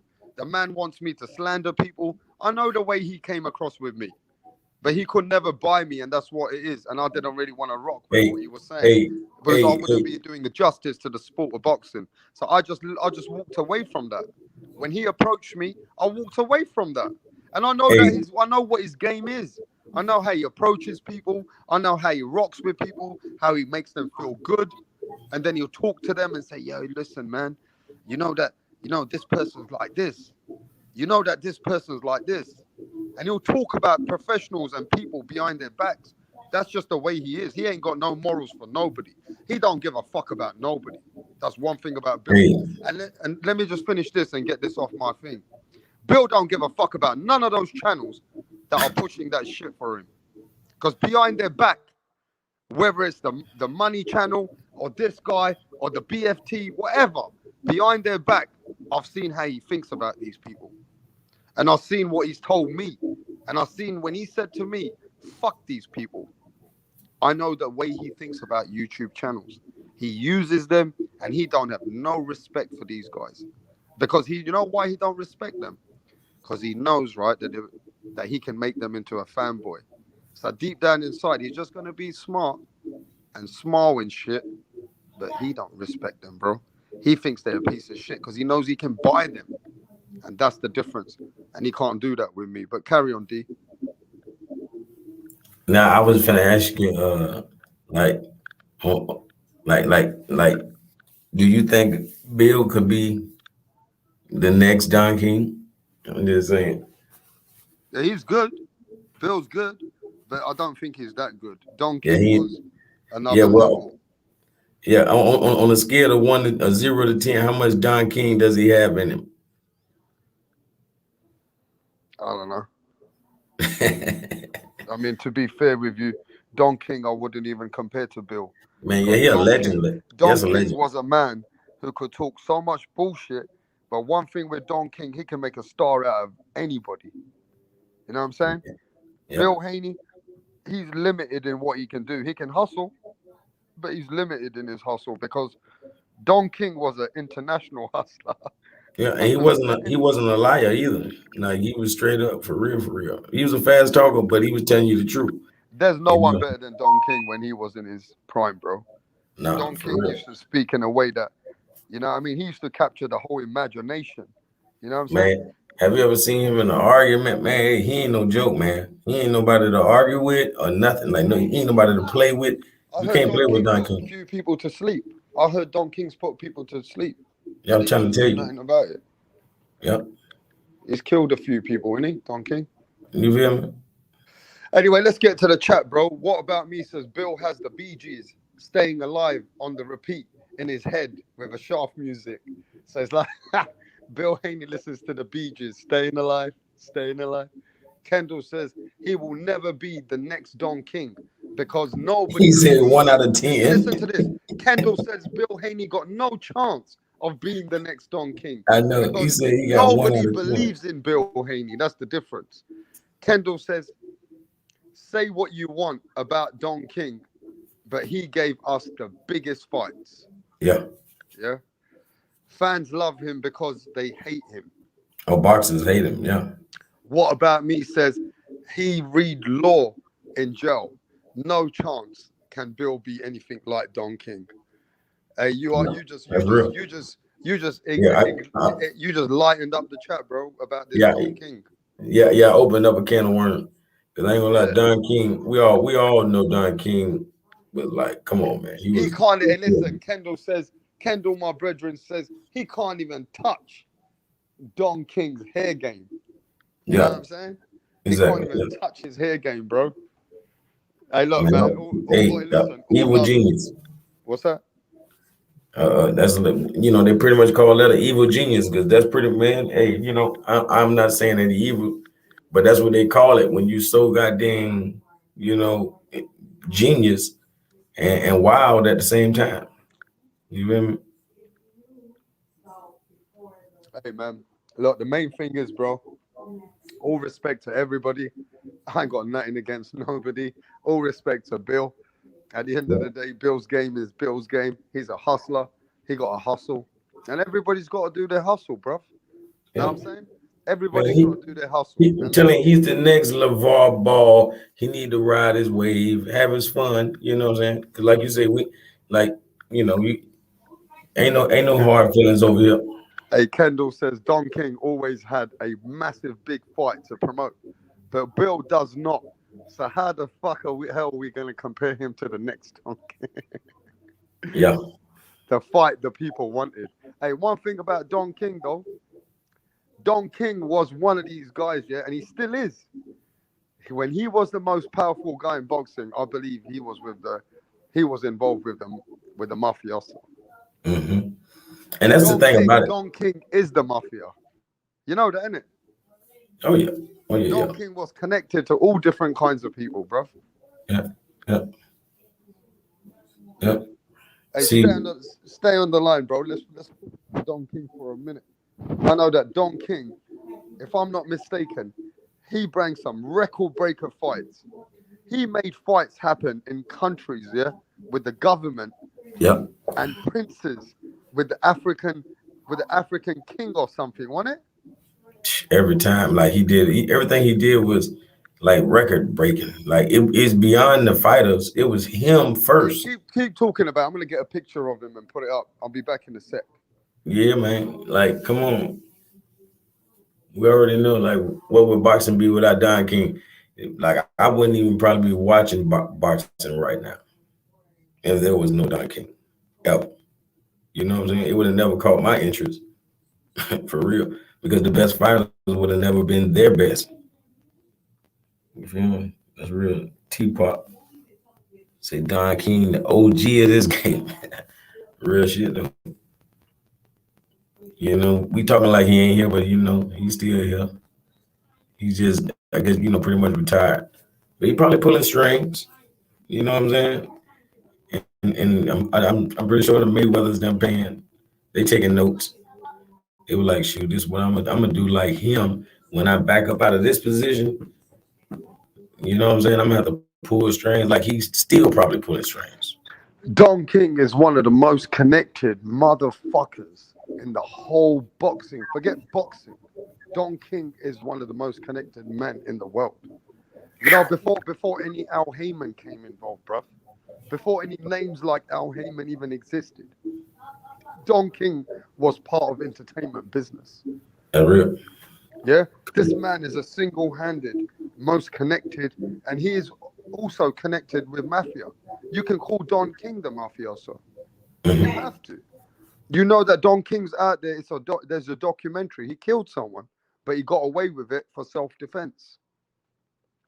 Let me tell you something about Don King. You know, when all these fighters used to complain about that he used to pocket a lot more millions behind the scenes, when they used to try and trouble or try and fuck with Don King, you know, there was people who used to go and visit these people, and fighters never could fuck with Don King. Am I right, D Calico? You right. Yeah, some fighters got put into the position, or some. I think it's the heavies. I think Don King's fucking heavies. You can call it the guys who were working for Don King, right? They used to pay these fighters a visit, and Don King could do what the fuck he wanted in boxing at that time, and fighters couldn't do nothing about it. And that's the truth. One of the most connected men in boxing is Don King. You know what I mean? Bring a lot of different things to the sport of boxing, didn't he? One of the biggest events, Triller in Manila, the Rumble in the Jungle. This man was part of everything. But now he's eased off. He's not part of boxing that much anymore. He only manages a few fighters. He's not in it like he used to be, is he? Let's see what everybody's saying. What about me says he could spot $1 before the rest of us got out of bed. That's right. Don King knew where the money was. He knew how to speak. He knew how to put deals together. He could speak to different people in the world. He could get Africa interested. He got Manila interested. He was getting kings and people like that interested in boxing and getting fight purses which were never heard of. Don King single-handedly was making fights worth $20, $30 million, giving fights paydays that people never heard of. He single-handedly put Mike Tyson on the scene of boxing. But people forget all that. Witness the host says they could make an award-winning movie just about Don King. That's right. You want to talk about boxing, corruption, and everything. This was everything. Don King had boxing in his hand. All of his fighters, yeah? You look at Don King's fighters, bruv. The man used to have his fighters in the sanctioning bodies, and they used to be up there. They used to be ranked. If you were a Don King fighter, you'd be ranked. It wouldn't take long for Don King to get you where you needed to be. Single-handedly one of the OGs of boxing. Well before any Al Haymans or anybody like that. So this man definitely has to be known in the world of boxing. You need to talk about Don King. You can respect him or you don't need to respect him. But the man has come with some serious, serious boxing events. You know what I'm saying? So you gotta, at the end of the day, you gotta respect all the fights that he brought. I don't give a fuck what happened behind the scenes. But you gotta respect all these fights that he put together. Because if it weren't for Don King, we wouldn't have got all these fights. And that's a fact. Kendall says Don King probably the one who got Fabian Madonna ranked right now. Hey, Don King can get you anywhere you want to be, bro. Love him or hate him, you got to respect him. Yeah. Hey, D Calico, say what the fuck you want, bro. Love him or hate him, you need to respect him. Number one, first and foremost. Yeah, people hate on this man because they said that, oh, he took a lot of money away from fighters. But he also put those fights together. If it wasn't for him, those massive, massive fights and the other government and the way he was doing deals with governments and shit. How the fuck? Tell me anybody else who's done a fight in Africa. Come on. Massive like that.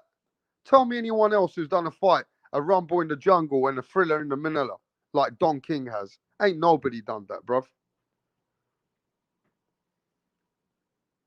And you put it like this. Put it like this. In the music game during the quarantine, they created this thing called a versus battle. You feel me? Yeah. It's like, you bringing your accolades up against their accolades because you bring your best music against their best music. Nobody can go accolade against, Don King. Don, even his name, look at Don. We know what king means. Everybody know what a king is, but Don means master. You know what I'm saying? He's a master at what he does. You feel me? For real. Nah, for sure, man. I think Don King, yeah, when he, if he dies one day soon, I mean, I'm not saying, I'm not hoping no death on the man. He's an older man, though. He's old, isn't he? He ain't no young guy. He's in his 90s, isn't he? Same like Bob Arum. These are fucking legendary guys. Love them or hate them, these guys will never, ever be forgotten in the fucking world of boxing. Mike Tyson wouldn't have been Mike Tyson if it weren't for Don King. Let's keep the shit real. Yeah? No fucking Ali and Joe Frazier fights or Foreman and Ali fights would have ever happened. These are historic fights, bruv. This is what people talk about today. They still talk about this shit today. So Don King, mate, they should make a statue of this man. But I don't think they will because he's not a very liked character, is he? Nah, but like you said though, for real. Like I was just telling them when you had walked off or when you was finding the video, I say, like, what would boxing be without Don King? If no Don King, one of the best ever talkers in the game of boxing. I mean, we would have never, a lot of these fighters would have never existed. You know what I'm saying? To us, they would have existed somewhere in the corner of America, but they wouldn't have existed on the grand scale that they were if not for Don King. No, you're right, bro. Don King is everything to boxing at one point. And Bob Arum was not strong as Don King. When Bob Arum was working with Don King, he was the backstab. Nobody knew who Bob Arum was. He was a quiet man with glasses. Remember? Don King was making all that noise, bruv. He was self-promoting every single fighter. The way that he would talk about Muhammad Ali, the way that he would talk about Foreman, Fraser, Mike Tyson, any one of his fighters, bro, if they were Don King's fighters, you were known around the world. If he had you and he speak about you, then everybody in the world would have known you because Don King was that guy. He was the voice. You know what I'm saying? The most strongest voice in boxing at one point was Don King. And Eddie Hearn is lucky. I'll tell you this much now. Eddie Hearn and all these guys, the young guys coming up, they're lucky, right? That Don King ain't that young guy. If Don King was in his 50s now, bro, and he had the energy and he had the right fucking team, man, Don King would take over the game. That's what I reckon. Just like he took the game before, he would take over the fucking game right now. If the man was part of boxing, he was young. But, you know, he had his time. Everybody has their time. And Don King definitely had his time. He put some historic events together. You can never forget, you got to attach Tyson's name to Don King. Muhammad Ali, Joe Frazier, George Foreman. You got to name the best fucking fighters ever when you mention Don King, bro. He was part of it. I think Bob Arum, that's right, Kendall. Bob Arum is the closest thing, and if not, surpassed Don King when it comes to making money and Like staying in the sport of business. he's second best that I know of. You know what I mean? For real, Bob Arum is just because he's number one. He's like Don. He's been around as long as Don King had. They both are that old. You know what I mean? Like how old is Arum? Because I'm pretty sure Don Arum's King. about 87 years old, I'm 88 gonna say years old. Don King is probably. I'm pretty sure he in his 80s. Yeah, man. Yo, everybody, smash that like button, bro. Rapstar still out here speaking this boxing out here, man. We love the sport of boxing, regardless of all the controversial characters. We've had all kinds of people in our sport, man. It's crazy that, you know what I mean? We don't ever celebrate Don King. It's like people hate on Don King in the sport of boxing. You know what I mean? People never really celebrate him. They never really talk highly of him. But let me tell you this much. There wouldn't be much boxing if it weren't for Don King. And that's just a fact. There's Yep. no fucking fanboying Don King out here. You know what I'm saying? But Don King is that guy who brought boxing to where boxing is today. There wouldn't be boxing where it is today if Don King wasn't in it to show people what boxing was at that time. So all respect to Don King, as far as I'm concerned, bro. I ain't gonna lie. Like Mayweather gonna be like he gonna be in that top three. Like Arum and Don King. Like it's gonna be if Mayweather lives to be an old man. Like he's gonna be something special because he already is something special. You know, like we I don't know if we'll never get another Mayweather. You feel me? Like somebody that walked it, talked it, and then even afterwards he orchestrates. You know what I'm saying? Fighters and do it. No, Mayweather was I a mean, fighter who changed the game of boxing, though. You know what I'm saying? he entertained us, man, for real. Yeah. Now that we ain't got him, now we realize, innit, that we don't have those 24/7 stories. We don't have all that flamboyant, crazy shit. Mayweather bring a lot of fucking shit to the sport, and he definitely, he had the whole package, bro. Yep. Mayweather's got the package. That's the difference. He had the talk, he had the skills, he had the confidence, and you know what I mean. He knew how to use that towards his advantage. I ain't gonna lie, like I urge all of those fathers that got, or whoever these trainers and promoters, they need to study Don King. You don't have to go work for the man and be up under him, but man, shoot, come on now. It's just like copying Muhammad Ali.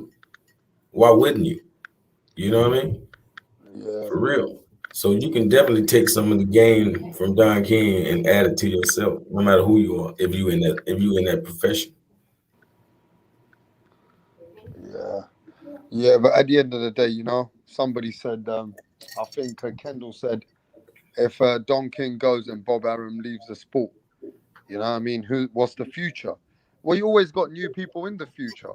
You got MTK management. All respect to MTK. They play a massive, massive part all the way from England and all from Marbella, Spain. MTK are a big part of boxing. You got Eddie Hearn. Eddie Hearn's a new blood, while Frank Warren's still in boxing, but he's the older man now. Eddie Hearn's coming with that new blood. Eddie Hearn just started. He's got billionaires behind him, bro. Yeah. Eddie Hearn's Yeah. got investors Now, worth now one billions thing of about dollars. hey, So one don't thing fuck about with it. Eddie Hearn. And we got Oscar De La Hoya. He's still a young guy. Oscar De La Hoya's a Yeah, he promoter. great. He great. He great. Yeah, Do Oscar what De he La do. Hoya's still coming, bro. He's just the beginning for these guys. These Yep. guys are not even 40 fucking 7 years old. So it's the beginning for Oscar De La Hoya, Eddie Hearn, Al Heyman. Al Heyman's a fucking serious player in boxing. See, to me, if these guys were really serious, like it's like saying De La Hoya. Why doesn't De La Hoya have a black fighter? You know what I mean? Yeah. Like why doesn't like Mayweather promote Ronnie Romero? You know what I'm saying? Like, Yeah, there is a bit of bullshit going on over there in America, isn't there? yeah, it's bullshit. Like, what the fuck? They're If not you even really promoting serious, their 'cause own Don fighters King, properly, bro. you know, come on, man. Yeah. Like, we could really get somewhere if a person would take the ignorance out and be like, you know what? Hey, I just Mayweather's want not the a good best. promoter. Mayweather was a good fighter. He was a good self-promoter, but he's not Yeah, a good promoter.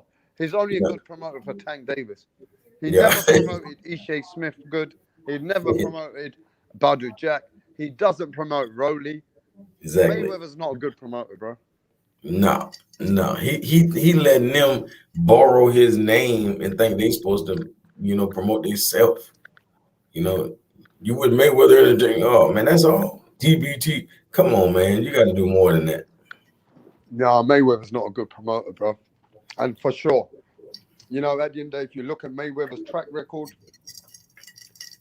he just promotes Tank Davis. That's it, bro. He Yeah. don't promote nobody else, man. No. Yeah, he just gives you the name. You got to do it yourself. You can use the TMT banner. You can use the fucking TMT name and do it yourself. He ain't gonna do shit for you. I mean, he pretty much acts like a Bill Belichick. He feel like he got his Tom Brady. He gonna ride with him for like 15 years. You know what I mean? Yeah. Shoot. So I don't know. Then I guess after that he'll get another young stallion and ride with him as the quarterback. You know?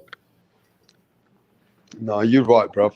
There's only certain good promoters out there, and there's not many of those good promoters either. To be fair with you, you know. Witness the host says PBC belongs to Mayweather, but it's all in his pocket. It's in Al's pocket, but Mayweather's part of it. Kendall says Mayweather Promotions is Tank and his strip club. And that's true. All he ever speaks about is Javante Tank Davis and fucking his strip club. That's all he ever talks about, bro. Mhm. Kendall says we aren't trying to make others promotional companies great. And hey, Abe says Floyd is using Tank for money and legacy. I don't know about that. Tank Davis got a good deal with Floyd. Floyd has put a lot of energy into Tank Davis, bro. You know what Yeah. I'm saying? Yeah. You can't knock that. If anybody he's promoted well and he's done good business for, it's Tank Davis, bro. Hey, and he ordered the Tank fight December. So he gonna live the good life, and bring Tank in on the party. It's like, hey, I want money around Christmas. I want money around school time when the school start with the kid. I want money a couple of times of the year in large amounts. I need you to do this and do that and do this, damn it. You know what I'm saying? And she tell like, hey, I want money around that time of the year too. So shoot, put me down. You know what I'm saying? But I guess he just so like his spirit won't even like push those other fighters that he really don't think they're great. He's not gonna maybe he's that honest that he's not gonna waste his breath on those guys. You feel me? But he got faith in Tank. So he's like, hey, I wasting my breath when I talk about this. You know? Yeah, man. Like I almost can understand, but it's showing his hand. It's like saying you got to have a poker face. You can't just let me know your hand good this time or it's bad. You got to keep your poker face. You got to make me think you got the best hand every time. You feel me? You got to keep that confidence. Yeah. It is what it is, D Calico. But look, at the end of the day, bro, you see that boxing's a gangster's paradise. You and me know, because I've spoke to you behind the scenes too. Mhm. You and me know what's been going on in boxing in the 60s and the 70s and the 80s and the 90s. It's how powerful are you? Who do you know? How much money you got to invest in your fighters?